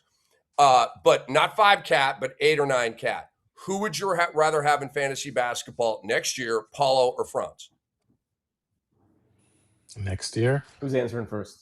Well, it really depends if they're on the same team, because if let's say Franz goes to another team where he's featured and his usage rate is up, I'm probably gonna go Franz because I know Franz is gonna bring it every night. And Paolo seems to be injured. I think he has the same. I know we're hard on Anthony Edwards, but I think part-time killer more applies to Paulo Banchero than Anthony Edwards. I just feel like he forgets who he is Well done. sometimes, and he doesn't play to his size, to his metrics. And he's also not clutch. He looks like he gets down on himself. Like, to me, Franz looks like he's ready. He's locked in. He's just having a bad shooting night. You know what I mean? Paulo looks like he can be stopped and shouldn't be stopped. And what you're seeing right now is just the thing I've been saying about Detroit the whole time is their second best player is what, Tobias Harris? Who's guarding Paulo in this series? You know, Duren can't guard him on the perimeter. We know that he's too big for Tobias Harris. So all you're seeing is the fact that Paulo is favored in this matchup, and he's supposed to be doing what he should be doing. And it probably would be a lot worse if Franz was playing like Franz from Team Germany. If he had that Franz Wagner, and if his brother was playing, gassing him up too, Detroit being a whole world of problems. So I would pick Franz. I see what you're saying, Rick, but I just don't believe that. Like, when Paulo gets hurt, he misses months, and it doesn't even seem like he's trying to get back quick. It's like he's like, whatever. I'll answer your question, Rick, and I'll give you the answer you want to hear. Paulo. I will take Paulo over Franz for fantasy basketball. But you know what? I'm taking Desmond Bane, who isn't even considered the guy, right? Better than either of them. I'm still taking Desmond Bane over both of them next year. He was my engine, or at least one of them, who took me into the finals versus you in fantasy basketball, right? So there were nights when he dragged my team. So all of that. But yeah, okay, Paulo's my answer there. Again, number one pick in the draft. He should be the best player on the team. We shouldn't be having this conversation. I'll join the party, Rick. Although I'm not a huge fan, or so, you know what? Let me scratch that. I'm not a fan of fantasy sports, but because Paulo does have the propensity of filling up the stat sheet, I would choose Paulo ahead of Franz. So am I speaking out of both sides of my mouth? Yes, I am. But in terms of what I think is necessary for a team, in terms of team building, I just think Franz is the better overall player, for my eyes, for my opinion. Yep. But when it comes to fantasy sports, in terms of statistics and trying to win my fantasy league, yes, I will take Paulo ahead of Franz Wagner. This takes me back to me and Dennis Scott doing fantasy versus reality on the fantasy show on NBA TV, where I'd bring the numbers to fantasy and he would then talk about the court, the locker room, the practice court, all the reality stuff of it. So love it, man. AM, I would like you to bring on our guest, Coach Chris GOPEZ, who is in our beautiful, posh LA studio. And let's interview Coach. Let's welcome him to the family, man. To the XSN studio here in Los Angeles. We are so happy to have you, and thanks for joining us today. But I am going to quickly throw it back to Rick, because Rick, again, as I've said before, I cannot do justice to the introductions. Please jump in here and introduce the rest of the panel to Chris, and then we'll talk to Chris and hear from him. So, Coach GOPEZ, I'm Rick Kamla, long career on NBA TV, various radio shows. More importantly, the guy under me is Dr. X, Dr. Phil McDonald, one of the top sports medicine radiologists in America. He's a philanthropist. He's an entrepreneur, a great sports analyst. He is a huge, huge Knicks fan. And then below him, his cousin, you have Dwight Walton, Canadian basketball legend, played in the Olympics in 1988, long overseas career as well. And so, Coach Chris GOPEZ, welcome to the crew. We're the boys, and really happy to have you, man. AM, go ahead. Yeah, Chris, tell us a little bit about yourself before I can do any more introductions. Let's hear from you. Yeah, absolutely. Well, everything started when I was growing up here in LA, and I fell in love with the game of basketball. And from there, I took my whole career to the Philippines, played a little semi-pro basketball back home, and then came back, became a teacher, got in the whole youth game of youth basketball, AAU. And so I had an opportunity to coach ONYEKA OKONGWU, who's now with the Atlanta Hawks, 5 years now in the league. Yeah. So took my whole career from there to the Philippines, coach on a national team of 16 and 18U level of women's basketball. Mm-hmm.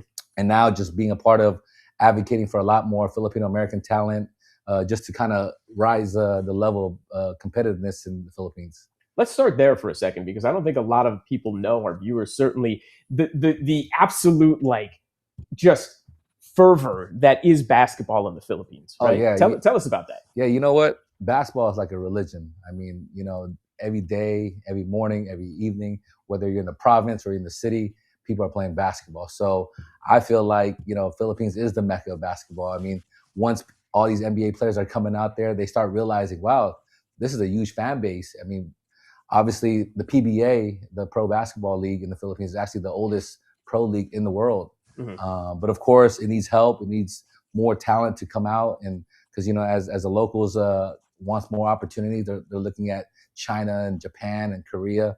But now there's more talent coming from the US, Canada, Europe. So there's a lot of growing parts into this game. And so I feel very strong that hopefully we get an NBA player from the Philippines to make the NBA. Yeah. And speaking of Philippines specifically, I mean, how often do you find yourself getting back there? And when you go back, what are you doing? To be honest, I go there almost once a month, just because, you know, I try to keep up with the talent. We have athletes that are out there playing college basketball, professional basketball, preparing for the national program, as it's a year-round thing.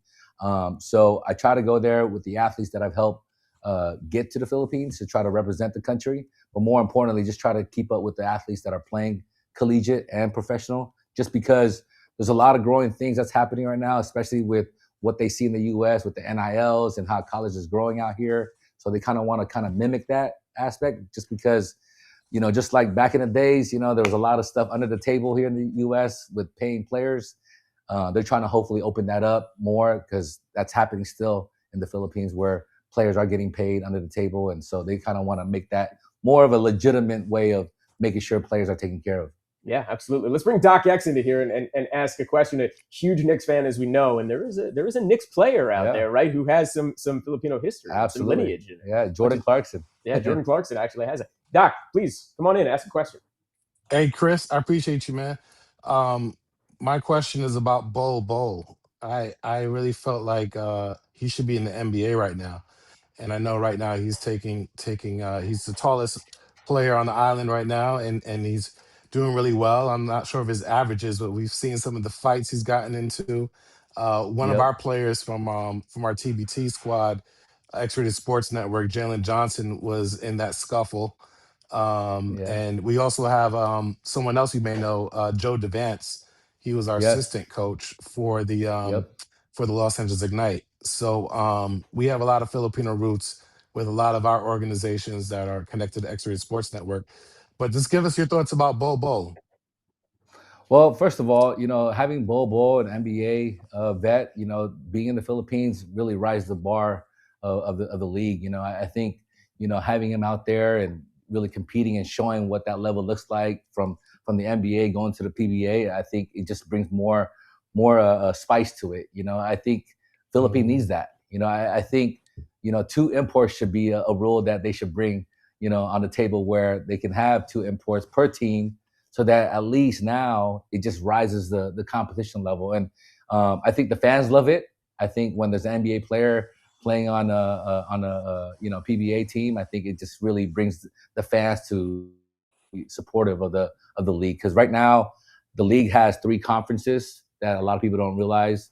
And you know, a lot of times the arenas are empty until like the quarterfinals and the finals, just due to the traffic that's happening, you know, around the arenas. People don't want to travel so much. So when there's a game during the weekends and Bol is playing, I mean, those arenas are packed with at least 15,000-20,000 people. Yeah, that's a lot of people. Wow. Let's bring in Dwight. Dwight, who also loves his country, the great Canadian Dwight Walton.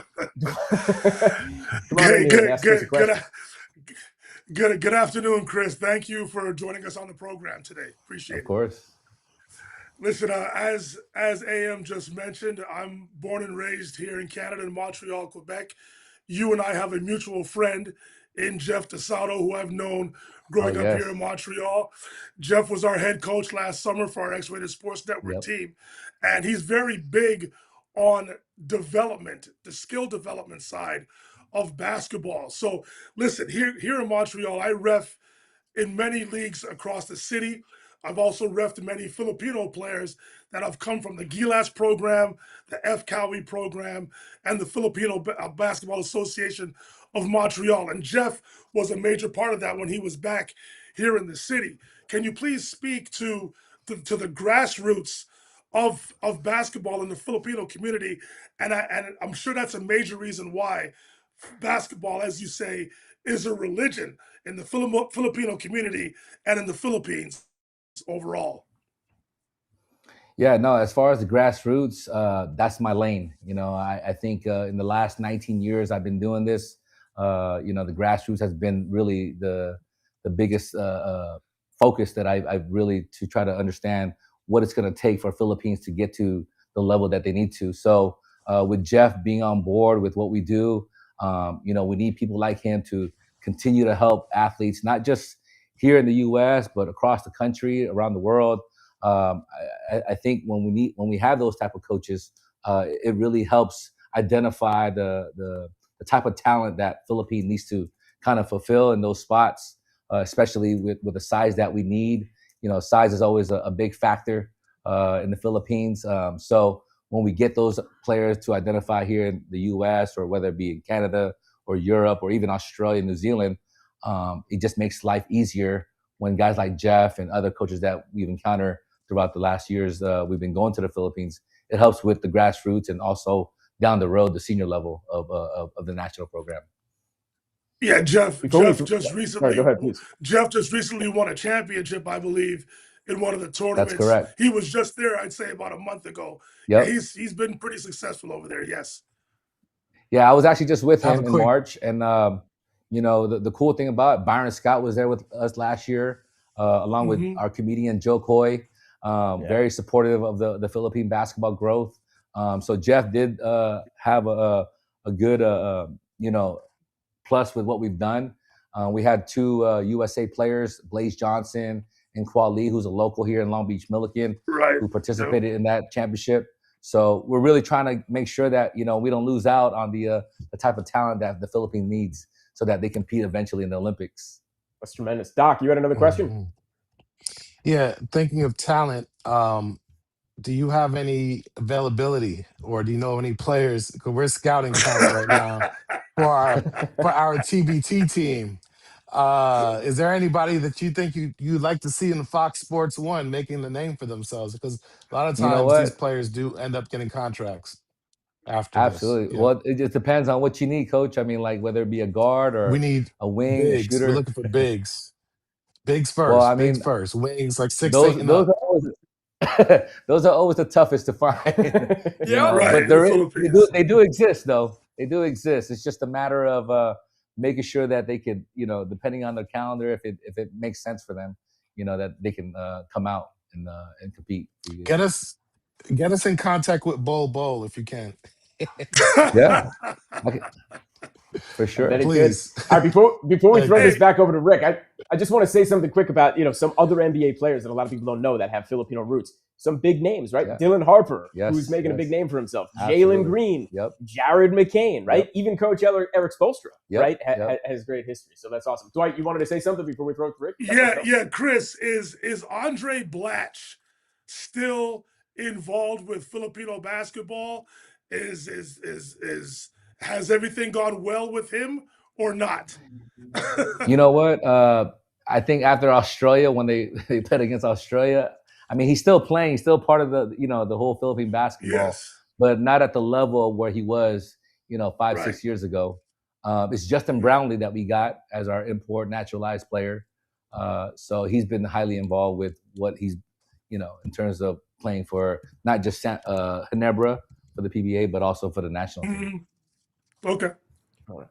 Rick, you've been waiting patiently. What do we got? Yeah, I just looked up Andre Blatch and really liked him when he was in the NBA, right? And I'm like, wait a second.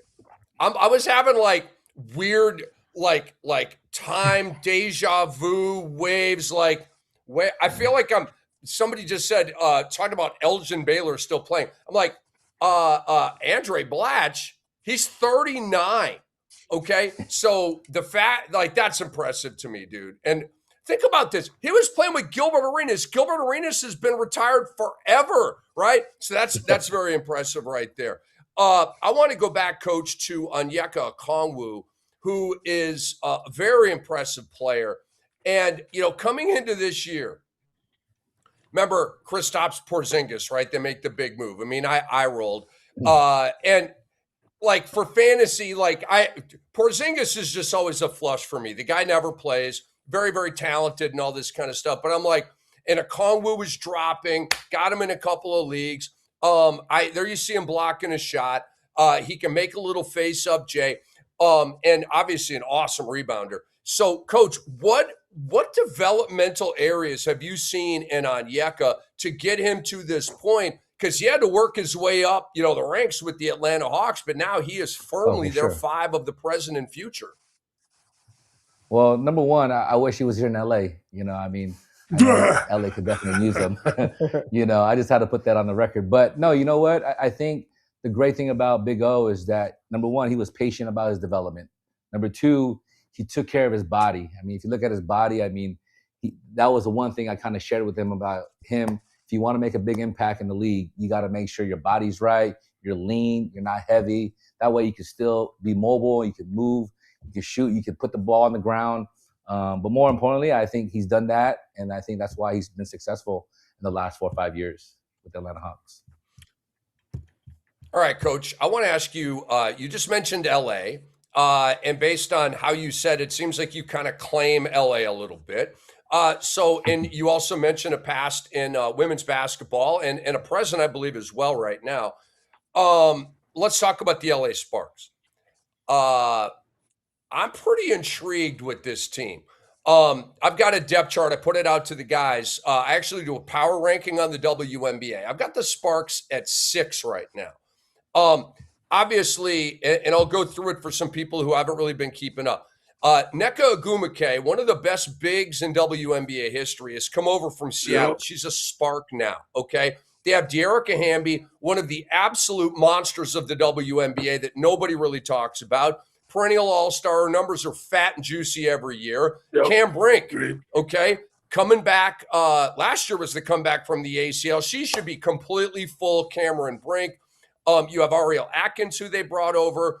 You have probably my favorite player in the dub. Y'all know where I'm going with this. Kelsey Plum. Let's get some, okay? I love the dog in her, the skill level. She's such a freaking badass. And Sanaya Fagan fits in this mix as well. I don't know if they'll bring Cam Brink off the bench or starter and go with like just this monstrous front line, but I'm kind of stoked about the LA Sparks this year. Are you? I'm definitely stoked about the Sparks. I think what they're doing now. I mean, they just got done with their training camp in San Diego, and I know they're working hard to prepare for the season. And I mean, the last few years, I mean, they've shown exactly what they're made out of. And so, adding those right pieces, to the puzzle, I think they're gonna give a good showing this year. Coach, I have one more for you, and we can kind of go around the table here a little bit. We started the show with this debate. All right, we know that Donte DiVincenzo blew a tire. We know that Anthony Edwards is going to miss some time here. It's blurry how much he misses. I think Denver's coming back to win this series, with Minnesota maybe not even having their starting backcourt. All 3 of these guys think Minnesota is still winning this series. What says you? You know what? That's a good question, man. I haven't been following the whole season, but it is exciting when the playoffs comes around. And Minnesota, they got full of energy. I mean, they're somewhat young, and I think as long as they stay consistent, I think that's the key, is staying consistent with the game. And as long as they got that support from their crowd, I think they got a good shot at it. I mean, Denver too. I mean, I was just in Denver recently. The fans are great. They're right behind them. They obviously have a good solid starting 5, and then I think, most of all, they got 2 guys coming off the bench that could really spark the game especially when they're down. I think overall, I mean, I'll take Minnesota for sure on that. Staking his claim. Yeah. Yeah, it's time to dispense with the niceties here, Rick, right? We've been good to Coach GOPEZ here and ask him some easy questions, but we got to keep the train rolling. He's going to join us for the rest of the show, and let's get into keep the debates So, you know, you can take the gloves off a little bit. Yeah, no, sounds Mix good. it up with us. We'll be all right. All I right, have so I have a Nick let's. question for you. Yeah, go ahead, Doc. So are you keeping up with the Knicks Atlanta Hawks series? I'm sure you are, because your boy ONYEKA I am. I'm OKONGWU actually is placing some doing his bets. thing. Yeah, Placing okay, bets. okay. Careful. I'm placing some So bets. I think who do you have winning this series? You got Jordan Clarkson, who's half Filipino, and then you have your Yeah. boy ONYEKA OKONGWU, is tied 2-2. And currently, which I'm really glad about, is that the shooting guard position is by committee at this point, and you It literally is. have they're splitting 20-20-20 in terms of the minutes. Deuce McBride, Jordan Clarkson, and Mikal Bridges, who's the starter. But Jordan Clarkson's out there and he's making impact. Who do you have winning this series at this point? You know, I've been a Knicks fan for quite a while. I mean, you know, I love Madison Square Garden. I was just there again 2 weeks ago in New York. I got an opportunity to meet with a lot of Filipino leaders in New York, and you know, just the vibe that New York has, man. It's hard to play at the Madison Square Garden, first of all. I But, completely you know, agree. with the leadership of Jalen Brunson, I think he's going to lock it down this next game. I know he had an off night the other night. He didn't hit his numbers, which is fine, you know, but it's all good. But I think Nick is going to pull it out.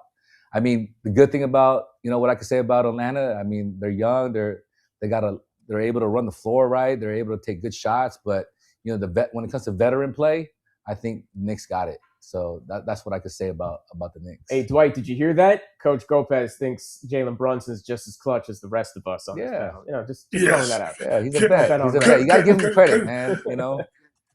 Congratulations. Anyways. Hey, we'll take a W anyway we can. Yeah.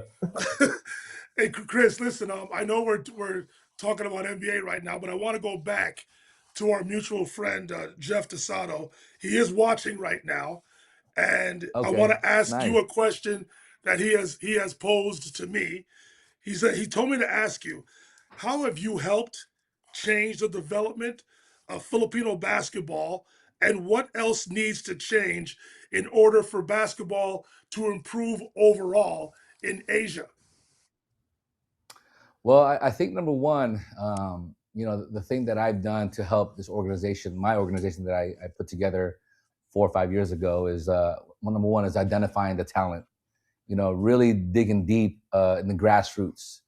I think the issue, I mean, it's not really an issue, but I wish there was more grassroots coaches back home in the Philippines, where they can really just focus on the grassroots, because you got PBA coaches that are college coaches, and then you got college coaches that are also grassroots coaches. You know, that's like asking, you know, our NBA coaches, hey, I need you to be not only an NBA coach, but I need you to be coaching at the college level, or I need you to also coach at the grassroots. I think there has to be a division where, you know, there's real grassroots coaches that knows how to identify the talent, and then keep that separate from the college level. And then most importantly, like, Philippines are everywhere. And that's one thing a lot of people don't realize, is that we have a thing what's called OFW, Overseas Foreign Workers, where Filipinos from the Philippines migrate to all over the world to either, you know, become nurses, or, you know, get a better opportunity. But it's just more of, when they get to these countries, they end up having kids, and, you know, whether it be Europe, whether it be Australia, New Zealand, Canada, we're everywhere. So I've done my due diligence to really identify the talent all over the world, and by helping the country for free. I don't get paid for this. It's just more of giving these kids around the world the opportunity. We set up talent ID camps, and then from there we make sure that these kids understand the opportunities. The third part to it is making sure they got a Philippine passport, because in order to play for the national team or college or even pro, you got to make sure that you have a Philippine passport.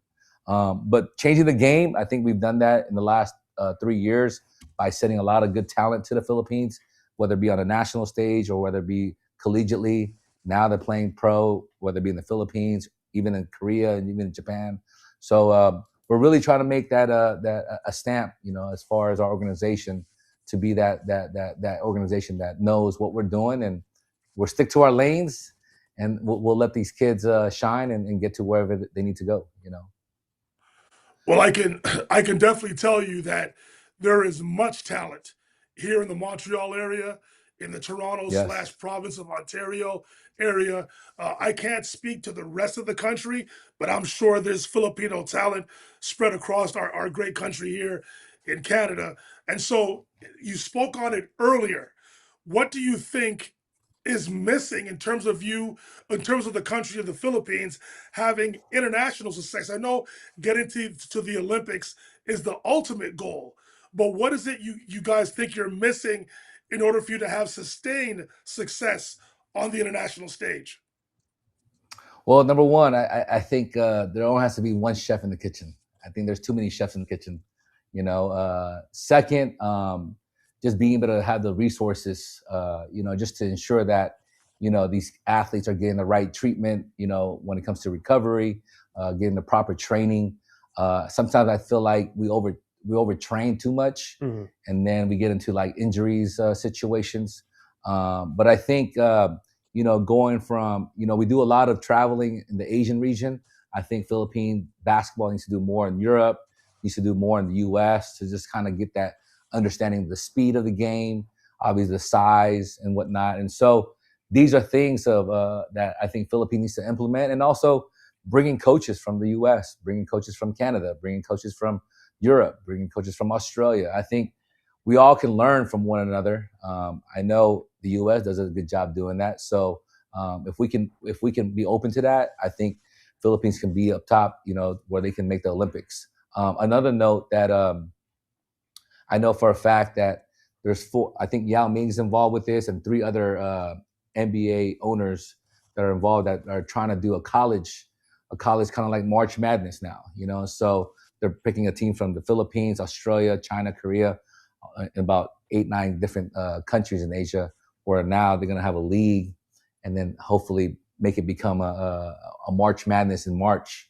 So that's awesome. That's going to be very interesting to see. I hadn't heard about that. That's incredible. Yeah. How close do you think you are to making the Olympics? You know what?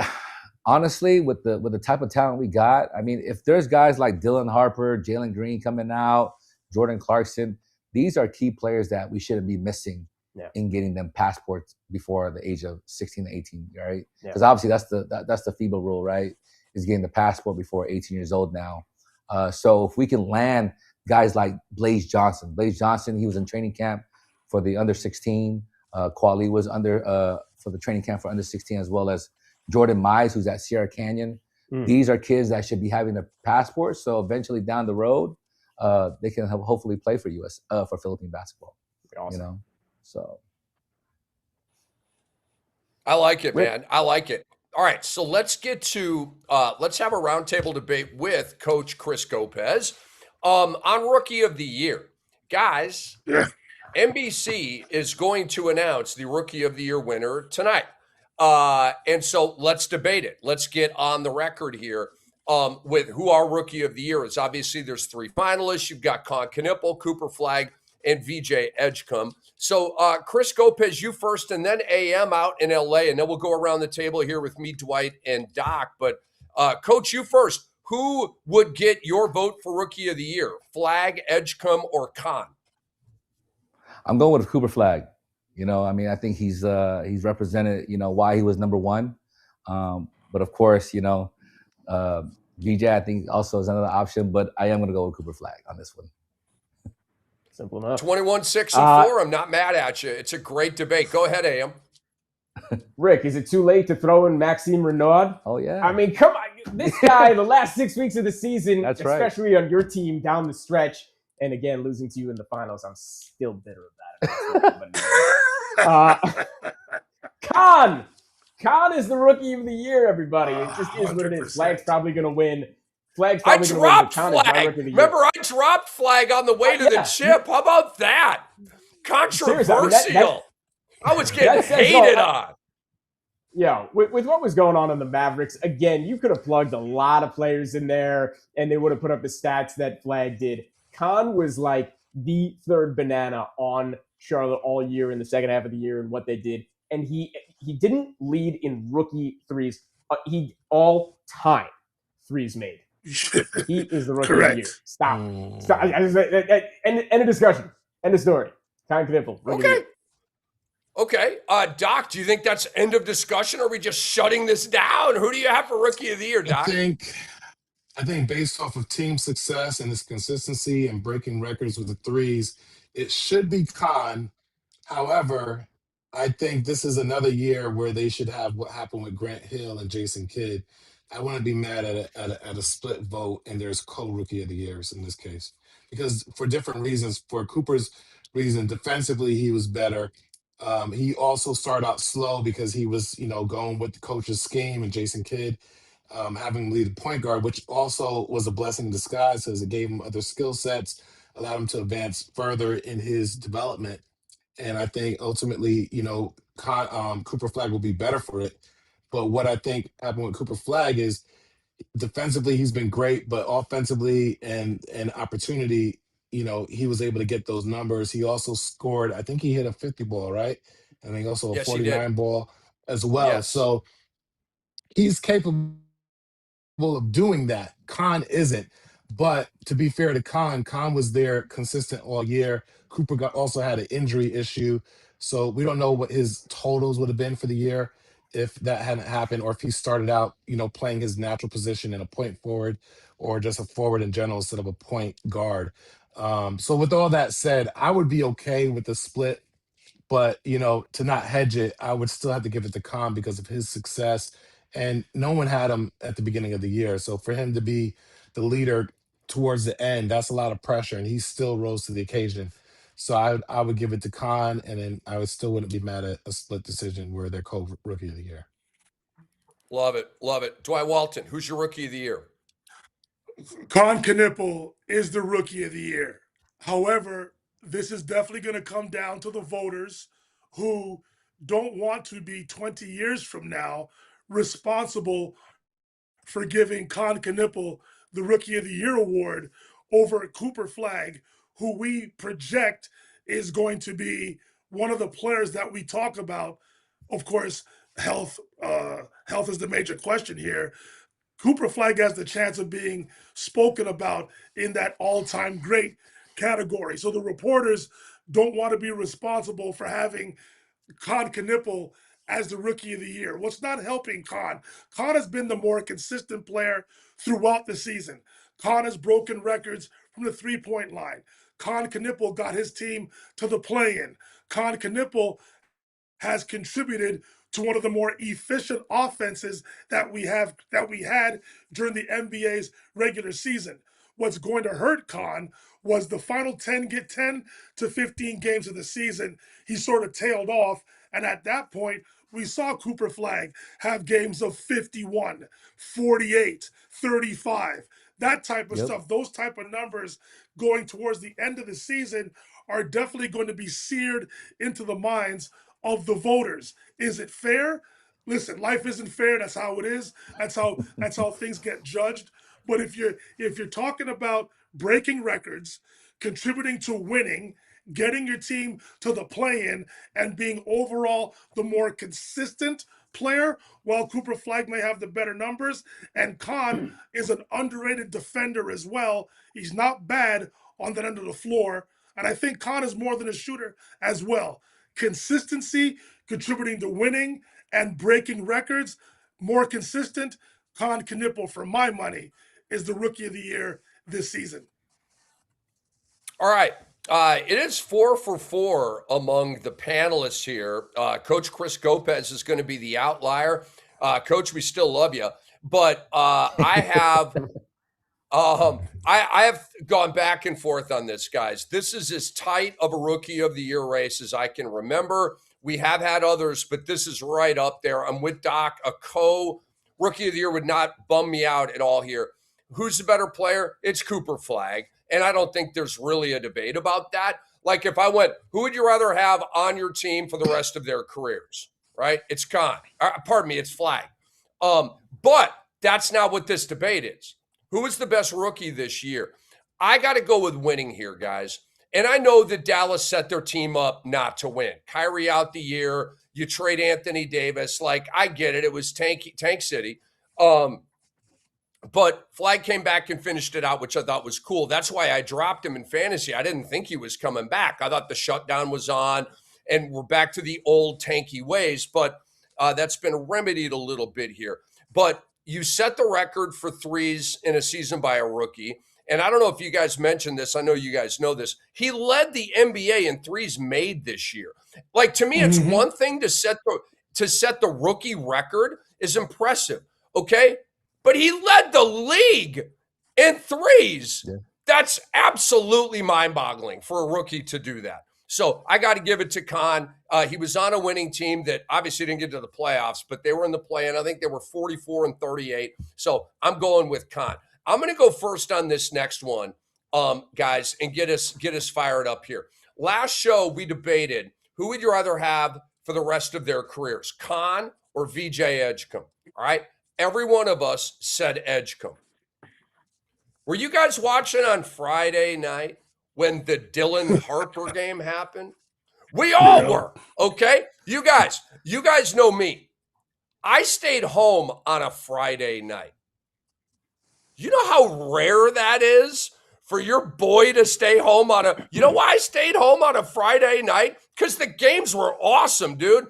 And so glad that I wasn't out uncying and I was able to watch the Dylan Harper game. Like, I needed to be in my lab watching that game. He had 22 points in the second half, 27 in the game, 10 boards, 3 assists, 9 of 12, 4 of 5 from 3, plus 25, if you care about that. Became the youngest player in NBA history with 25 points off the bench in a playoff game. And he had a massive dunk that created oohs and ahs from everybody. To me, my answer here is Dylan Harper. Okay, again, we're putting VJ and Dylan up against each other. Rest of career, who do you want? I want Harper. Harper went 2, Edgecombe went 3. And I think the teams got that right. The Spurs got that right. Harper could have won Rookie of the Year on a different team, right? Capable of it, but not the right circumstances. Both are amazing. Love them both. But here's why I say Harper. Size. Dylan Harper, 6'6", 213, with a 6'10 wingspan. VJ is 6'4", 193, with a 6'7 wingspan. Dylan's 20 pounds heavier, 2 inches taller, and you're a +3 in wingspan. That all matters. That size is going to create advantages for Dylan that VJ may not be able to create at his size. Now, VJ is more explosive than Dylan Harper, but Dylan Harper, he may not be in the Derrick Rose, Russell Westbrook category where I think Edgecombe is, but Dylan Harper's still a really good athlete, like an elite plus level athlete. It's not like, that's like a problem. And I say this like Chauncey Billups, right? Love him, Hall of Famer, phenomenal player. He wasn't an athlete, he was, but he wasn't that uber athletic guy, right? Mike Conley, long career, not the uber athletic guy, right? But still athletic enough to make it work. Anyway, I'd rather have Harper than VJ for the long haul. Coach Chris GOPEZ, rest of career, VJ Edgecombe or Dylan Harper, who would you rather have? Filipino guy. It's a no-brainer, right? Dylan Harper. I was with him during All-Star Weekend. He's a guy who's a kid that's obviously just gonna, in the next 10 years, I think he's gonna win an MVP. You know what? The kid comes from the Harper family, of course. His brother's in the NBA. His dad's around. His mom, of course, is on his corner. He's getting the knowledge that he needs to learn the game and continue learning the game. And I tell you, from what he did at Rutgers to be able to move from there to the NBA, he's done a great job. I think from Cooper Flag and then him being picked number 2, I think there's a reason why he was picked number 2. And he's consistent. That's the good thing about why I enjoy watching him. All right, AM, you next, man. Rest of career, Dylan Harper or VJ Edgecombe?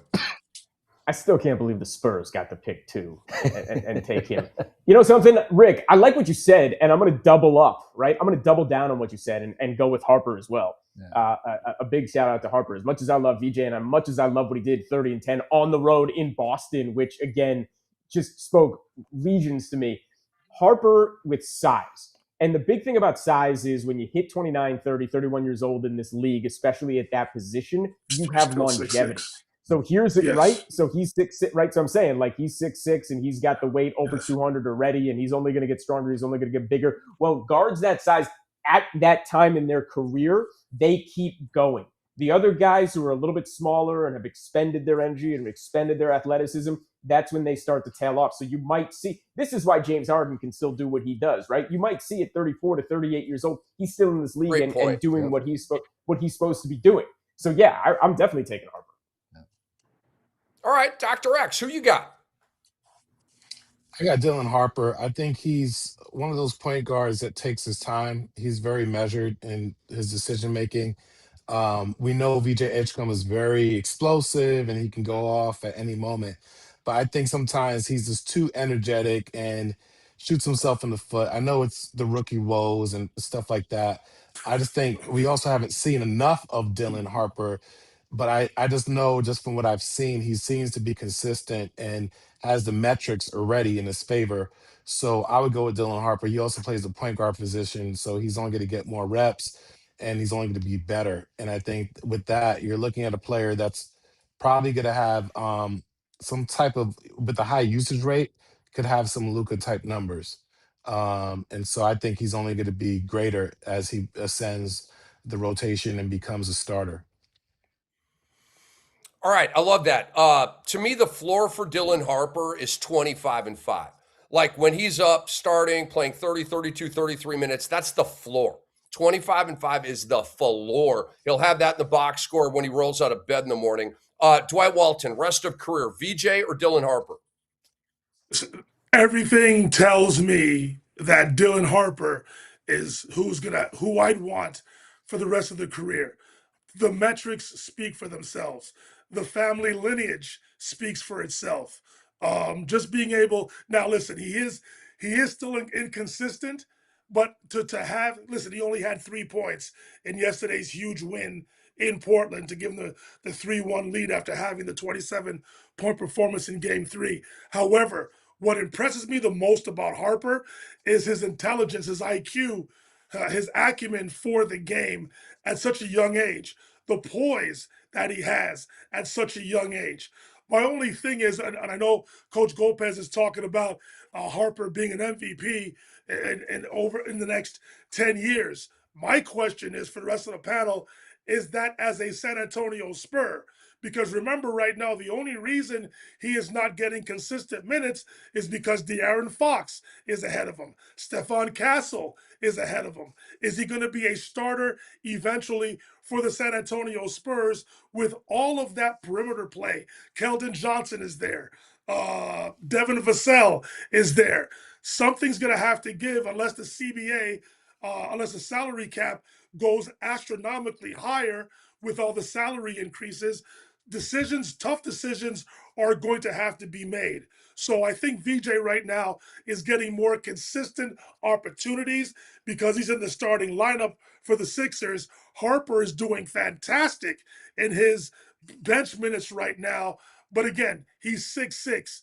He's 215 pounds. He's only going to get bigger and stronger, not only in the weight room, but just physically mature overall. Size doesn't age as you get older. He's still 6'6". He's definitely an above average athlete, almost close to elite as far as I'm concerned, and he's left-handed.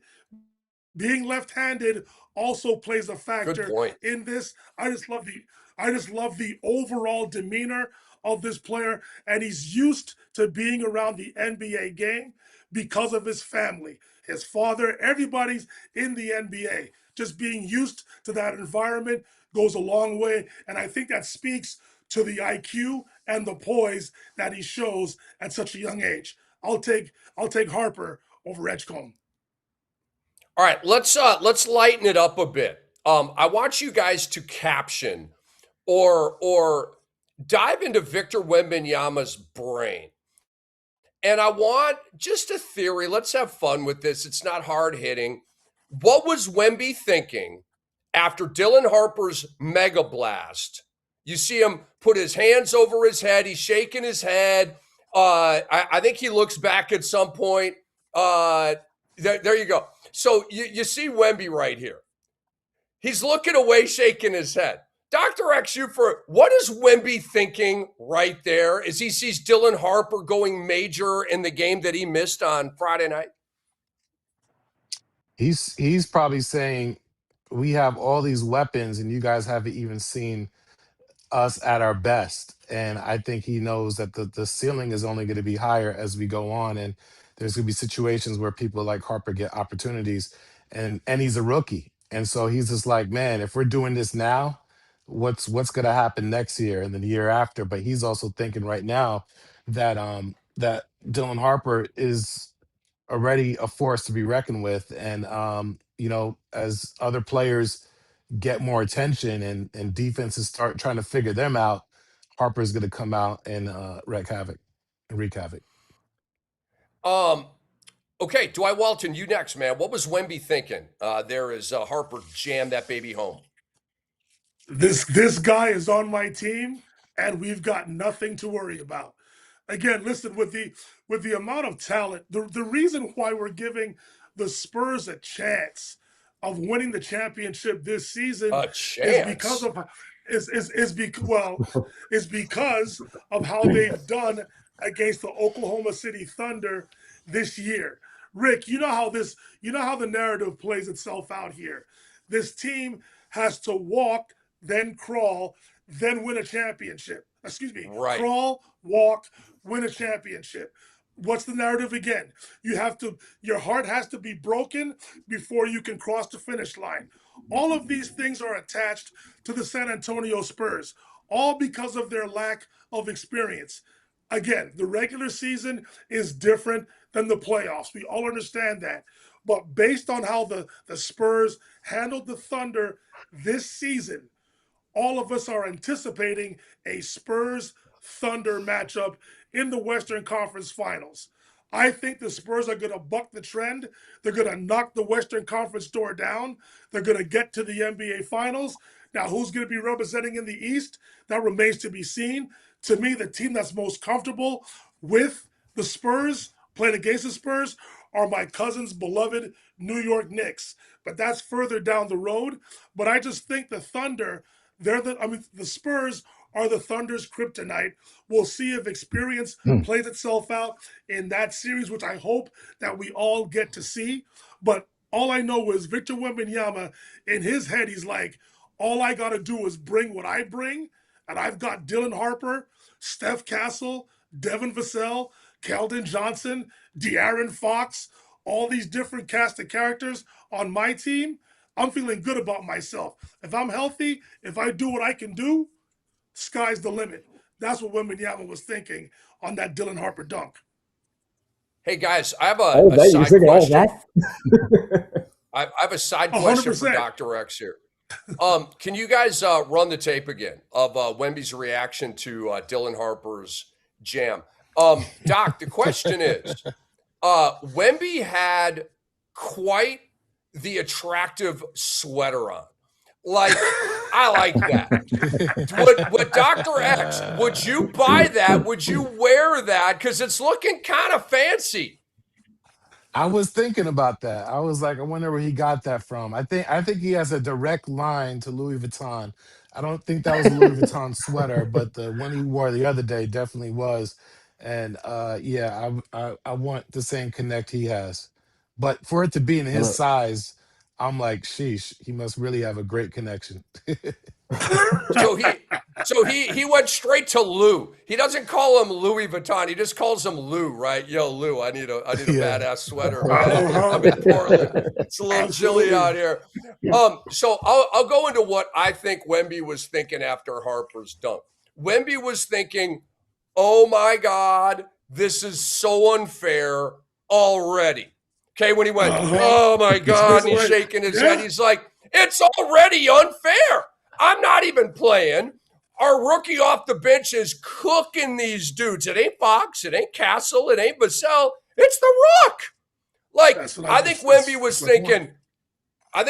thinking, not one, not 2, not 3, not 4, Absolutely. not 5. That's what I think when Wemby had the look of a poker player with a terrible poker face, right? He just got dealt 4 aces and he was like, oh my God, yeah, we're housing this whole thing. And everybody around the table is like, fold, fold, fold, fold. No, you got to have a poker face, man. But Wemby didn't need a poker face. He was thinking, we are about to break the NBA in a million pieces. And I'm not mad at him. All right, Coach Chris GOPEZ, what was Wemby thinking, man, on that Harper dunk? Hey, I agree with you. I mean, you know what? He turned around and just said they have no clue what's coming. And one thing that people don't understand about the San Antonio Spurs organization is that they're building another dynasty. They're building another group of, what they did with, Ginobili, Parker, So this is a great group of guys. And then I would say in the next 2-3 years, going to win some championship. And like I said, in 10 years, I think Dylan's going to win one of those MVPs. And that's why, they're celebrating, they're enjoying that process. And I think San Antonio has something under their sleeves, Coach, I'm with you and not with you. There's no question in my mind that Wemby, I have already been calling it the Wemby dynasty. And I think it starts this year. But to me, there's no question that Wemby's going to have a dynasty. He's going to have at least 3 rings. No question in my mind. Dylan Harper for MVP, like I'm going back to what Dwight said. Like to me, Vic is going to be housing MVPs as well. I think it's going to be actually tough for Dylan Harper to win an MVP award. But Coach, just wanted to exchange ideas with you there. AM Pfeffer, what was Wemby thinking after the Harper dunk? Guys, this is exactly what Wemby was. I know for a fact, this is literally what was going through his head. He was like, how did Adam Silver, with our 26.3% chance to end in the top 4 of the draft, rig it so we got number 2? That's literally what was going through his head. 26.3% specifically. He knew the metrics. That's how good Wemby is. That's how ridiculous it is that the Spurs ended up at that second pick and how good Harper is. Come on. That's 100% what happened. 100% to 26.3%. And by the way, I'm giving Harper 10 years. Remember that. Oh yeah, right. You got a full decade. I remember that. Yep. No, you played it out. You're playing the long game with that prediction, Coach. I hope you're right, dude. I hope you're right. I ain't hating, man. I ain't hating. All right. I want AM to go first on this one. Let's put a clock on this one. We can be kind of quick about this. So, most improved player was announced, right? Nickeil Alexander-Walker won the award. Good for him. You guys know I have a different MIP. I don't begrudge NAW at all. I'm not mad. I'm not salty. I'm not bickering about voting. The guy had a sensational breakout year. Like, I applaud him out here, man. I'm happy for the young fella. Jalen Duren was second. Denny Avdia was third. So, AM Pfeffer, who would have gotten your MIP vote? Yeah, it still would have been Jalen Johnson. I'm with you on that. I think ultimately he should have gotten it. But the more I think about it, I'm not against that Nickeil Alexander-Walker did it. I mean, I was somebody who was not very kind to him in the beginning of this season and the first 6 weeks and 8 weeks, and I didn't love what he was doing. I didn't understand what he was doing or why he was hogging the ball and what he was doing, but he was flourishing. He knew what he was doing. I mean, at the end of the day, I think he literally doubled his scoring average, which is like ridiculous. So if you want to talk about MAP, fine, you can give it to him. Jalen Johnson was still the guy, though, and he didn't finish where he did. Avdia, to me, was out of the question. He was too good last year in the last 2 months of the season to think that he had to improve what he did this year. So he wasn't part of the equation. Jalen Duren was part of the equation, and I'm not upset he didn't ultimately get it. I would have given it to Jalen Johnson. I think, just quickly before I go to Dr. X, I think that the voters had a similar sensibility with Jalen Johnson, that he was already like really good last year and kind of held that against him a little bit. Like he wasn't a newcomer, but to your point, Denny wasn't a newcomer either. He had a nice breakout last year. All right, Dr. X, who would have gotten your vote for MIP? Landry Shamet. Let me stop. But no, I feel they got it right with Nickeil Alexander-Walker. and it's pretty much the point you guys are making. It's they come out of nowhere and they have a great season and they're consistent and they're putting up star-like numbers. Nikhil Alexander Walker is what made this Hawks team click. In terms of Jalen Johnson, he has an injury history. He's always getting touched up, and then last year he missed a lot of games. This year I think he had a similar issue. But ultimately, Denny Avia was looking like Denny Avia for the last 2 years, and people were expecting him to be, get better and better and better. So Nikhil Alexander Walker, we just thought he was just a rotational player off the bench. He did show flashes when he was with the Minnesota Timberwolves, and eked out some wins and one of their series and made them look really good, which is why he ended up having the contract he had with the Atlanta Hawks and the opportunity, and he disapproved upon it, and he was the most improved. So I think they got it right. Okay, I love it. Coach Chris GOPEZ, who would have gotten your vote for most improved player in the NBA this year?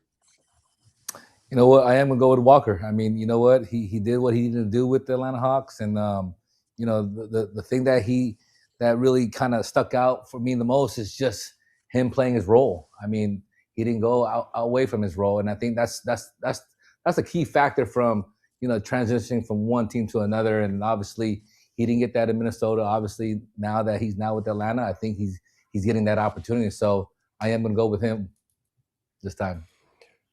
You know what?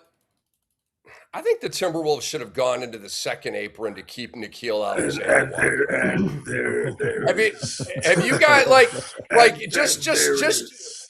just I mean, he was so critical for them last year, albeit off the bench, right? But he would guard, the opponent's top offensive player and do a great job with that. Anytime NAW plays SGA, look, that's a tougher matchup for SGA than Dylan Brooks. I'll tell you that right now, because NAW came up with SGA. He knows all the moves. There's no secrets, knows his game inside, backwards, and forwards. And you have that family competitiveness, right? I love an NAW SGA matchup. Dwight Walton, who would have gotten your vote for MIP? And let's restart the clock for the great Dwight Walton. I want to preface my comment by this is not Canadian bias, but I am happy that Nikhil won the award. He more than doubled his scoring average from last year. To Coach GOPEZ's point, he was basically playing his role that he did in Minnesota, albeit not as much because he was coming off the bench. You give him starters minutes, he's going to flourish on both ends of the floor, which he did. But this also speaks to how much the NBA, the skill set across the league, how great it is. Jalen Johnson, no matter how he finished last year, imagine he was an all-star this season and wasn't even in the final three candidates for this award. It was Advia, Jalen Duren, and Nikhil Alexander Walker who ultimately won it. So this just speaks to the skill set across the league. But because Nikhil contributed to winning, his role expanded, and he's a great two-way player, one of the better two-way players we have in the NBA. Kudos to him. All right. I think Jalen Johnson should have won the award. Again, I'm not mad or butthurt or any of that kind of stuff. But I like Jalen Duren over Jalen Johnson. No. Okay. NAW, it's a great story and all that. Look, I just look at this differently. All right, Jalen Johnson didn't just improve statistically, which he did. Jalen Johnson went up the star ladder. Denny Avdia did not do that. Jalen Duren did not do that. NAW did not do that. Jalen Johnson was in my top 10 for MVP, okay? Jalen Johnson went to the All-Star game, but not just that, he became the #1 player on his team, playing a future Hall of Famer to Siberia. Did the voters completely forget all of this? I get the huge statistical jump that NAW took, but what about the star ladder jump, the perception jump, the identity jump that Jalen Johnson took? Yeah. And I got one more stat for you guys. Jalen Johnson this year went 22.5 points, 10.3 rebounds, 7.9 assists. Ridiculous, okay? There are 5 people in league history that have had a season like that. 5. Jalen Johnson. Wait till you get these names, by the way. Jalen Johnson, Nikola Jokic, Russell Westbrook, Will Chamberlain, and Oscar Robertson, and Jalen Johnson. I rest my LeBron, case, fellas. folks. Wow. I rest my case. Because LeBron's never averaged 10 boards, right? And LeBron hasn't even really flirted with a triple-double. I'm not hating. I'm just saying. I mean, his career average is 27, 7, and 7, although he's never had 27, 7, 7 in a game, which is probably the weirdest NBA statistic of all time. Can you guys believe playing 33 years in the NBA that LeBron's never had a 27, 7, and 7? That is mind-boggling, dude. That all right, makes I no want to sense, have makes no sense. You know what else doesn't make sense? Will Chamberlain never fouled out of a game. That also does not make any freaking sense at all. The guy never fouled out of a game. I want to super quickly, there's one game I want to get some predictions out for, because we got OKC Phoenix, nobody cares. We got Minnesota Denver, we already talked that to a good degree. Dr. X, you first. Who wins Detroit at Orlando tonight? Colossal, critical game 4. You already know his the answer, Rick. matchup. Can I speak, cuz? Can I speak? I'm also gonna need everybody that said otherwise to start talking more about this matchup and the flawed team that we have in the Detroit Pistons. They're just getting exposed, and the main person getting exposed is Jalen Duren. Where is he? I mean, we hear people, the second best player gets exposed. This guy was an all-star, okay? Everybody was like, I don't think anybody mentioned Chris Webber because he doesn't, pass like Chris does. At least Chris can create for himself and is not scared to shoot a mid-range jump shot. But Jalen Duren is looking like a reserve player. And I don't get it. And I don't know if his mentals are weak because he looked pretty strong all year, but this is what we've been saying. And I just think if you look at the matchups and all the praise we've been giving Paolo Banchero and Franz Wagner and Suggs, who plays the same every game, and he's going to bring that smoke to Cade Cunningham every game. He's going to make it hard for him. And also our guy, his name, the Velociraptor with the short arms, Desmond Bane. He hasn't had the best series. And Desmond Bane finally had the game that we thought he would have had. And what happened? It wasn't even a competition because his shooting prowess compared to someone like Duncan Robinson, puts him over the edge already. So then you have Tobias Harris, who's technically their second best player based off of the stat sheet because he takes the second most shots and has the second most point totals. I don't give Detroit a chance because all the other players that everybody was, Dennis Jenkins, he's a two-way player, so you have to give him his credit. Like, he played well this season, but the truth is coming out here. 5 minutes last game. Paul Reed, all these other players. Who's the other player that kind of gets some attention sometimes? But I don't think they have enough depth. No, not Stewart, because I already knew he was a fraud. He's great for what he does defensively. Are you talking about Osar? Defensively, he's great. No, not Osar, but he also, like, to Dwight's point. Jonathan you're thinking of Ron Holland. You're thinking of Ron Holland. No, not Ron Holland. Him too. Tough juice, but go ahead. Juice. Go say your point, Phil, about Kuminga. Go ahead. I'm listening. Yeah. Dwight's point about Kuminga. Like, if Kuminga got a fraction of the chance that Asar Thompson has gotten, he would be off the charts right now. He'd be making a serious bag right now. So I just think, all that said, I'm not shocked by this. This is what I've been saying. Their strength of schedule was the reason why they had that start, and to their credit, because of how tough they play, they were able to weather the storm when they had some key injuries. I mean, they played an amazing game against the OKC Thunder with their second string players. They were able to weather a storm with the pneumothorax with Cade Cunningham. But Jalen Duren We need all the pundits to stop glossing over it. I mean, I listened to 2 hours of First Take, a bunch of BS. Just, you always got to talk about the Lakers. You always got to talk about the Knicks, and you always got to And the talk about Kevin Cowboys. Durant. The Cowboys. Wherever Kevin Durant is, you got to talk about that too. But no one wants to talk about the Detroit Pistons and how they gave us no chance, the Knicks no chance. But it's not even about that. Like, there's 2 rounds before the Detroit Pistons have to get to the Knicks or to the Boston Celtics. So let's talk about Jalen Duren. Let's give him that smoke, and I want to hear more about that. But I'll say this lastly, just the way Orlando's built, they're living up to what we thought they would have been this year, and they probably would have been flirting with being the number 1 seed, not the Detroit Pistons. So I pick the Pistons to win and probably go to game 6 because I feel like the Pistons are going to have all their former players there. Isaiah Thomas looking pissed off. Jalen Rose looking pissed off. Everybody looking pissed off. Your boy Ben Wallace looking pissed off. So they'll probably win game 5. Rip Hamilton looking regular because he's even keel all the time. And I just feel like, honestly speaking, they will win. The Orlando Magic will win in 6. But to my first prediction, I felt like they'd win in 7. And so, but yeah, I think the Pistons don't have enough. So do you have Detroit tonight or Orlando tonight? Orlando tonight. Okay, so they go up 3-1. I understand.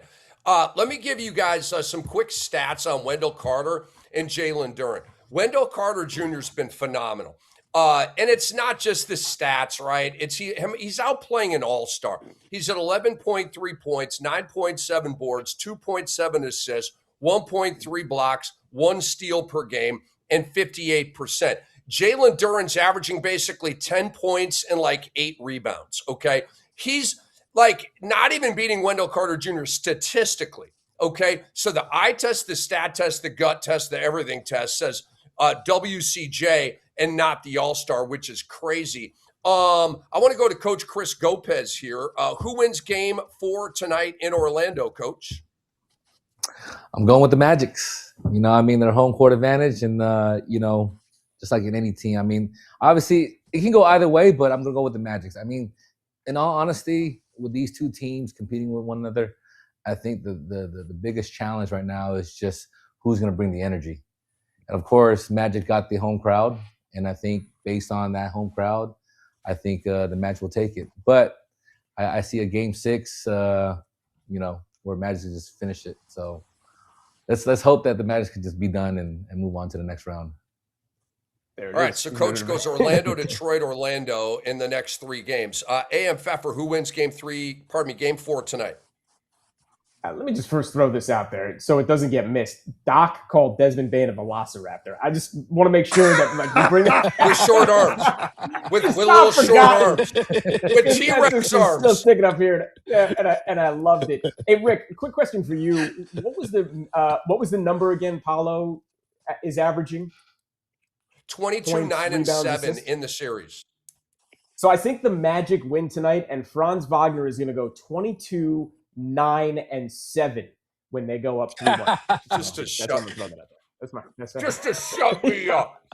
Dude, if Franz Wagner goes 22, 9, and 7, I am going to celebrate. Guys are going to clip this off, and I will freak out in a good way, and I will give you guys a ton of credit. Dwight Walton, so Orlando AM tonight. Orlando up 3-1. Yeah. I think Desmond Bain has a repeat performance, and I love what you're talking about with Wendell Carter Jr., and I'm feeling a little Anthony Black. He's ready to explode tonight. Okay. Okay. Is it just me, or is the Angel Reese relationship bringing out the best in Wendell Carter Jr.? And I'm not even saying this sarcastically. I'm not even saying this sarcastically, because Angel Reese is a badass. Okay, she is as tough as they come, and like Wendell Carter Jr. He's cheap shot in the New York Knicks. He's out playing all-stars.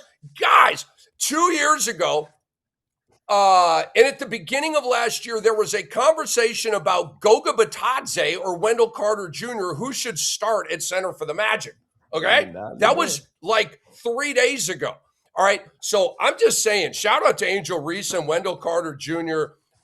It's working. Okay. And I can't wait to watch Angel on the Atlanta Dream, baby. Let's go, Angel. Let's go. All right, Dwight Walton, who wins game 4 tonight? You know what? You guys know that my cousin and I love each other to the nth degree. We always go at each other in terms of certain topics. But again, I was on the same page as he was, but because of his stubbornness and his gruffiness, he wouldn't hear what I was saying. But I'm in total agreement with his scouting report on the Detroit Pistons, and also what this series has shown. And listen, while Wendell Carter Jr. has been the primary defender on Jalen Duren, we also got to throw flowers to Goga Batadze and to a lesser degree, Paolo Banchero, who have all had their opportunities in guarding Jalen Duren in this series. Jalen Duren, he has been exposed badly in this series. He doesn't have much skill. He's strong. He can rebound, but you can't give him the ball on the low block to mid-post 12 to 15-foot area to where he can do damage.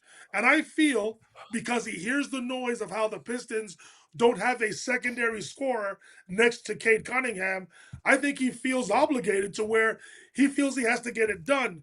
And because of that, he is being exposed very, very badly. They don't have a secondary scorer. You don't know who's going to bring it. Besides, Tobias Harris is trying, but Dennis Jenkins, Ron Holland, Karis LeVert, Duncan Robinson, Kevin Huerter, who is it going to be?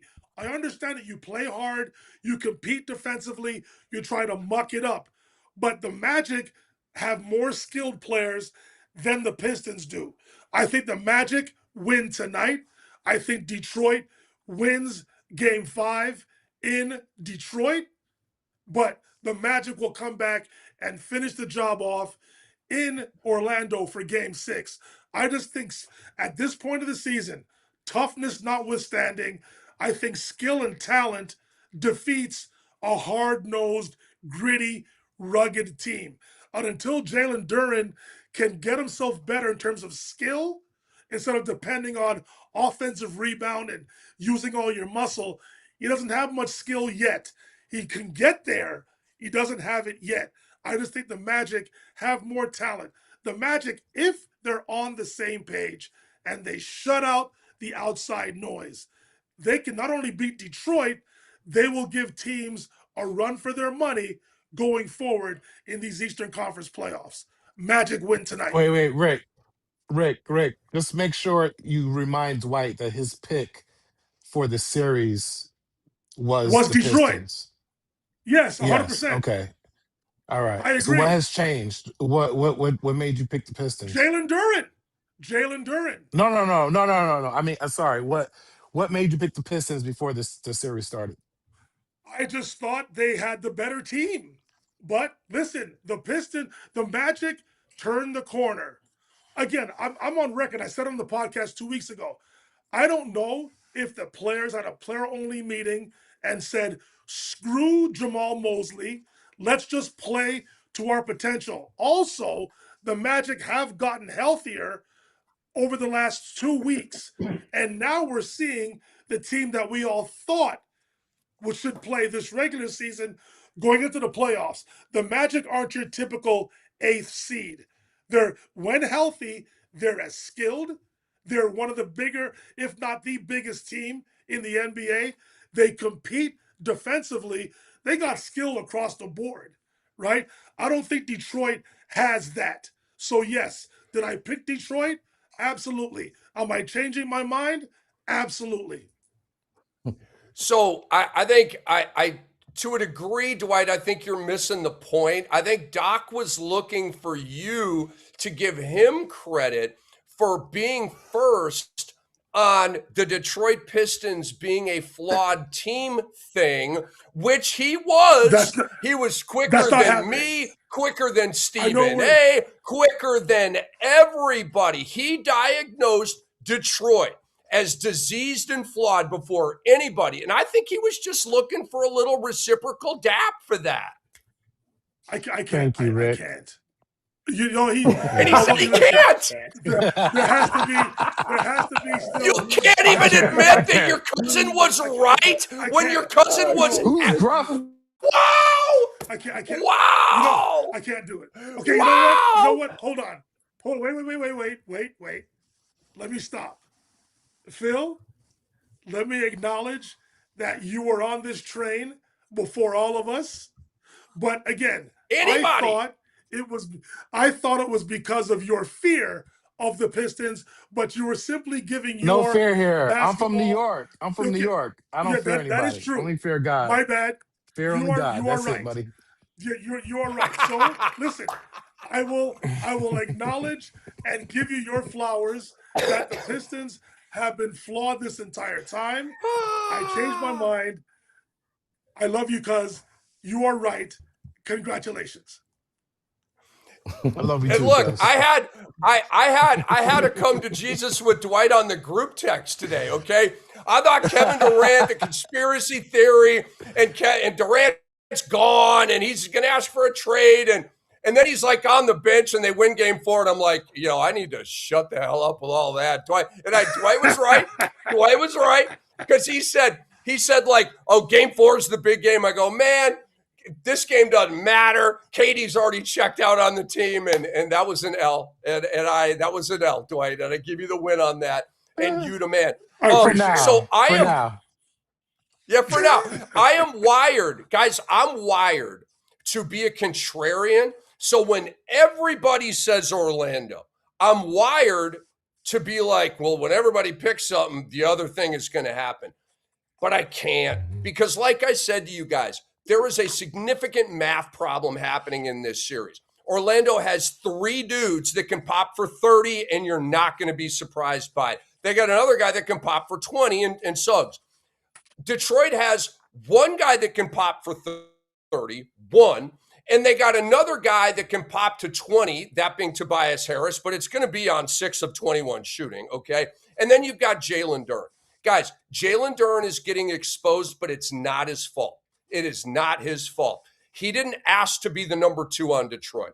Just the way it is, okay? But this is one thing that I've been saying for a while, okay? I give all the credit to Doc, but the one thing that I've been saying is you can't win big with a double-double, garbage man, big man being your second best player.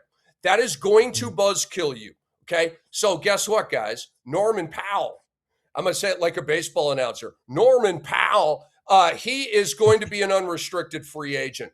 Do you guys think Norman Powell wants to go back to Miami and coach Spo, who kind of sort of demoted him to the bench after making the All-Star team? Dude, Norman Powell's like, deuces, I cannot wait to play against you guys next year. I'm dropping 30 on your heads every single time, okay? Is he not the perfect number 2 to Cade Cunningham? He's going to give you 20 a game efficiently. He's just going to be head down, doing his work, his Norman Powell thing, right? Just with the flat face and just consistent every night. Jalen Duren's going to go. Yeah, Jalen Duren's, well, he'd be really good there, but I think we all got to admit that Norman Powell would really be a difference maker on Detroit, dude. Because then Duren becomes your 3rd player. Tobias Harris becomes your 4th player, which is the lane. Shoot, I don't know. He kind of smacks to me as a bench player at this point. But I will go with Orlando because of the math problem that I have pointed out. That is a former Orlando Magic player, Tobias Harris. We are at rant 30 here, guys. I'm going to go first, and I'm going to make this. I'm going to try to like kind of speed through my notes here. My rant, guys, is on the NFL draft. That was, without question, you guys know I'm a huge NFL guy. I've been paid to cover the league for 20 or 30 years, whatever the hell it is. The worst NFL draft in history. That was the worst we've ever seen. Not a lot of big-time players, terrible quarterback class, terrible running back class, And guys, that's just the tip of the iceberg. We have never seen more mistakes and organizational dysfunction in one draft than we did this year. Okay, let's run through the embarrassing moments. The Rams take this super overrated Ty Simpson at 13. At 13! They have the reigning MVP, who they are currently in contract negotiations with for an extension. Ty Simpson's never going to play. Okay, so you have that. And you have Sean McVay looking all pissed off at the press conference and the super awkward deal there with Les Snead, who just loves Ty Simpson. Well, guess what, buddy? That may cause you to get fired. Kenyon Sadiq, the Jets' new tight end, thought he was getting a prank call when the Jets called him to say, hey, we're picking you, okay? The San Francisco 49ers pick Deshaun Stribling, the biggest reach of all time, at the top of the second round. Coach Shanahan, Kyle Shanahan, did not like the pick. Stribling had never met John Lynch or Kyle Shanahan before they drafted him. It's just stupid on stupid on stupid. Okay, the Cardinals were given the wrong phone number for Jeremiah Love. Okay, the list goes on.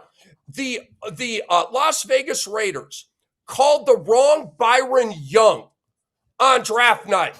They called the wrong guy. Okay, check this out. Fernando Mendoza's draft moment. They had to redo it. They screwed up the first shot and they had to reshoot it. Okay, how dumb is that? And then you have the Pittsburgh Steelers, who may get in trouble for this. They're on the phone. They have the 21st pick. They're on the phone with Mekhi Lemon, who is getting picked by the Philadelphia Eagles at the same time. Guys, we've never seen anything like this. It's the worst NFL draft of all time. Dr. X, hit us with your rant. Well, I'm glad you said that it was the worst NFL draft of all time, because we have a couple guys in this group chat that were all about that NFL draft, while my Knicks were struggling for their life. But anyway. Guilty as charged. Yeah, whatever. Go watch the Pistons play tonight. I don't have much rants. You know, I think I ranted enough for this show. And Coach GOPEZ, just to give you a heads up, reason why I have my shades on is because this is my alter ego for the playoffs is called the insufferable Dr. X. And so this is gonna be my uniform until the Knicks win it all or get eliminated. Because, you know, as a Knicks fan, I know that they could possibly lose, and I know the chances are that we might, but I do believe that we could win it all. I believe we can win the next round. I believe we can also beat the Spurs if we're in the finals with them.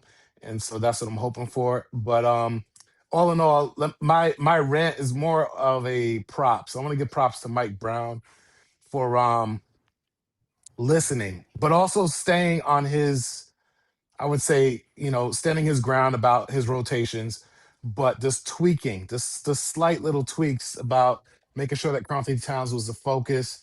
I want to give a shout out to Carl Anthony Towns for actually not pouting and enforcing his will. Also want to give a shout out to Jalen Brunson for also just taking not necessarily a step back, but just going being inclusive, even though it doesn't really necessarily show up in the stat sheet. But you could tell that the fact they're playing through Towns is a big thing, and I hope they continue that. But a shout out to OG for being very accurate, but also cutting to the rim, because you're not going to hit those threes every game. So hopefully, you know, he gets keeps on cutting and has those open cuts. But the defense, that's where I'm very proud of them. There's a lot of chess going on for them to put Jalen, to put Brunson on Dyson Daniels, which when they call for the switch, automatically is going to put when they can blitz whoever it has the ball, which is likely CJ, and then now they're forcing Dyson Daniels to make decisions or hit a mid range shot where he should be open. I think has been great, and I'm really loving seeing what I'm seeing from the Knicks. And my only thing with the Knicks is that they can't sustain greatness. And like Rick, like what you like to say in the past is that the Hawks fans can't have nice things. The Minnesota Timberwolves can't have nice things. the Knicks fans, we sometimes feel like we can't have nice things. And a lot of it is just boneheaded plays and just not sticking to what works. So I'm hoping that we're able to learn from, going from the bottom and learn from this, from the debacles we had in games 2 and 3, and are able to sustain greatness, sustain consistency in these things that we've changed and the adjustments we've had. And hopefully we can win game 5 and win game 6. Don't play around. We can't have a game 7 because then all bets are off. Anything can happen. People, nerves get into it, bad habits, pouting. People want to play hero ball and dribble the piss out the basketball could happen in game 7. And you know what happens from there. So that could literally set this organization back a couple years. So hopefully our Knicks can be consistent. I got tickets for game 5 already. I purchased it this morning. At first I was like, I'm only get one game per round, but I won't be in, the US for round 2. So I'm hoping that our Knicks can pull this off, game 5 and game 6. Let's go Knicks. Where is the insufferable Dr. X sitting tomorrow night at the game? I'm sure you're poshing out. You're gonna be sandwiched in between Ben Stiller and Timothy Chalamet, aren't you? No, I'll actually be in the single digit sections, section 9, row 6, but seat 1 and 2, which is more center. So I'm able to see right. I'll literally be sitting behind Patrick Ewing, Stephon Nice. Marbury, Compton Towns' dad, that section right there behind the basket. I know those seats. I know them. Yeah. Nice. Doc, by the way, did you see the short arm Desmond Bain? Shout out to Jason and Kai for that. Did you see the short arm? Absolutely. I did. Throw that back up there if you want, man. I thought that was absolutely hilarious. I felt bad. Sorry, Desmond Bain. Look, they did a new one here, and he's got the Bane mask on too. Look at this. Look, Bane with T-Rex arms. You guys are creative. I like this. I like this a lot. All right, let's go to. I tell you what, let's go to AM Pfeffer next. What's your rant, AM? I don't have much of a rant, but yesterday's game, Portland Spurs, really caught my attention. You're talking about the Spurs looking up at a 17-point deficit, which they erased entirely in the third quarter, and then took it so hard to the Trailblazers. I think it was, 40-19 or something like that? 40-19 in the fourth quarter, and had a 21-point. I can't remember anything like it in the playoffs. I mean, I'm trying to think about in my head where something so ridiculous and what a turn of events it was, and the Spurs just literally putting their stamp. I mean, they knew what they had done in the first half. They knew the mistakes they were making, and they came out and they just put that team in a chokehold on their way to more than likely playing in the conference finals. So that's all I'm saying. I mean, this is why I love the NBA playoffs. It wasn't even a great game, but what they did, to see what they did in the second half of that game, it blew my mind. It was amazing. So this is a Golden State Warriors replica championship ring, but it's going to fit for the bit here because you were talking about the Spurs and how they just swell on teams. We are the champions, my friends. They're winning this thing this year, yo. All right, Dwight Walton, bring us home. And then I'm going to get back with Chris GOPEZ, and we'll round out the show with a question for him. But Dwight, what's your rant? This has always been a pet peeve of mine, this unwritten rule to where players should not, and I repeat, should not shoot when the game is already over.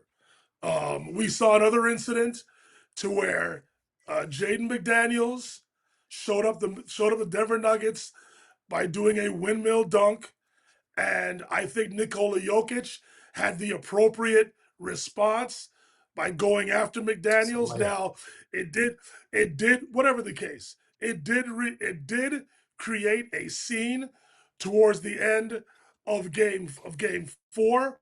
I understand it, but I am of the adage, I do not like it when players take advantage of a situation. Now, it's pretty clear that Jaden McDaniels doesn't give a you-know-what, because he's already on record as saying that the entire Denver Nuggets organization can't play defense worth a lick. So he's definitely playing into the persona of the I don't give a you know what, and I respect him for that 1000%. But I feel like Nikola Jokic. Don't disrespect us any more than you already have. That's where Jokic's frustration is coming from. He heard the comments, and yes, we've heard many people say Jokic should have ran that hard back in transition defensively rather than saving it for you to chase down Jaden McDaniels when the game is over. And of course, he deserves that as well. I get it, but I felt exactly how Jokic felt and would feel in that situation. Don't show me up any more than you have. You've already won the game. What do you have to prove now? Dribble the clock out. Yes, there are no rules against what he did, but show some sportsmanship. Yes, all of us in this era don't like the buddy, the schmoozing, the bro hugs, the handshakes. Yes, we get that. We understand that. But there's always been one unwritten rule in basketball. Don't show up your opponent. Dribble the ball out, take the violation, or dribble the game out all on its own. Don't do what Jaden McDaniels did. I applaud what Nikola Jokic did. I would have done the same thing. You know that I don't agree, and that's fine. I didn't think that went well for Nikola Jokic. I thought Jaden McDaniels shoved him, and you know what I mean? Like, if you're going to, like, run over to a guy, take a bite out of him. I mean, like, to me, Jaden took a bite out of Jokic, and Jokic was the guy mad at Jaden. I think that was all a huge win for Jaden McDaniels. But that's not because I'm a Timberwolves fan. I just did, like, Jokic, like, push him in the neck or something to throw. Make him feel you. I mean, Jokic just went over and confronted him, and Jaden went, boom, get off me. Like, that's an L for Jokic to me. All right, let's go back to Coach Chris GOPEZ here. Coach, first of all, I got to ask you, who is the GOAT Filipino player? Man, in the Philippines or here? I mean, well, you know what? You can answer it however you want. For me right now, I think Jordan Clarkson, has done a great job representing the Philippine country. Not only has he played in the NBA, but he's represented the Philippine country in so many good ways. I mean, he's done a lot of giving back to the country. I know his father, Coach Mike Clarkson, he's done a good job, really raising Jordan Clarkson. I think to me, when it comes to a guy like him, he's really represented the flag. He's really represented the NBA the right way. He's also really represented the country. I mean, there's times where he's put a flag on his chest and really said, you know what, this is where my grandmother's from. I want to make sure I represent the right way. So to me, Jordan Clarkson is the GOAT. So big shout out to the Clarkson family. That's awesome, man. That's awesome. And going back to the NFL, though, I do want to say something though. With the NFL, hit me. The only pick that I like, shout out to the Johnson family. Chris Johnson out of San Diego State got picked by the Dolphins. The Dolphins, Miami Dolphins. That's right. So shout out to them. They're from Eastvale. I live in Chino Hills, so that's a family friend, and I'm just happy to see more Filipinos coming out in the NFLs. Nice.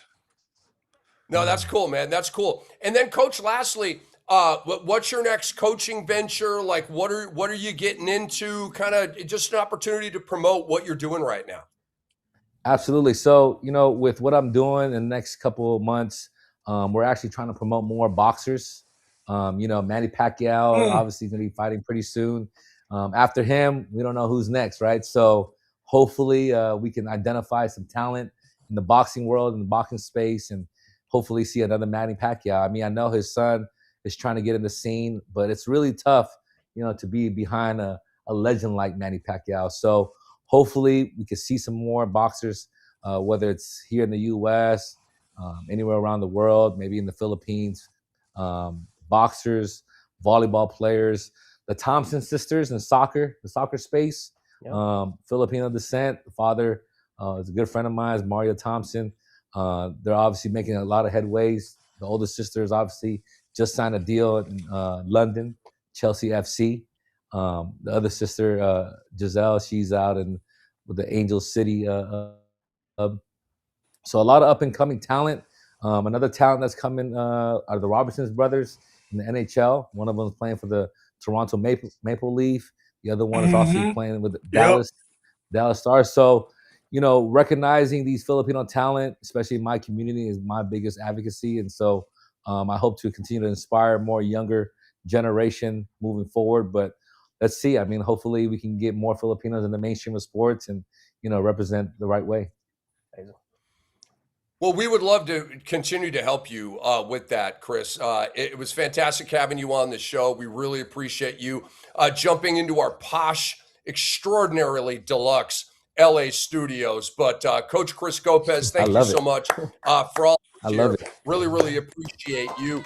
We are done. We will be back on Thursday at 2 p.m. Eastern time. Enjoy all the games, everybody. For Dr. X, for Dwight Walton, for A.M. Pfeffer, for Coach Chris GOPEZ, for Jason Arambulo, and Kai Josephson behind the glass, I'm Rick Kamla. We will see you again Thursday at 2 p.m. Eastern time with the next edition of Beyond the Service on the X-Rated Sports Network.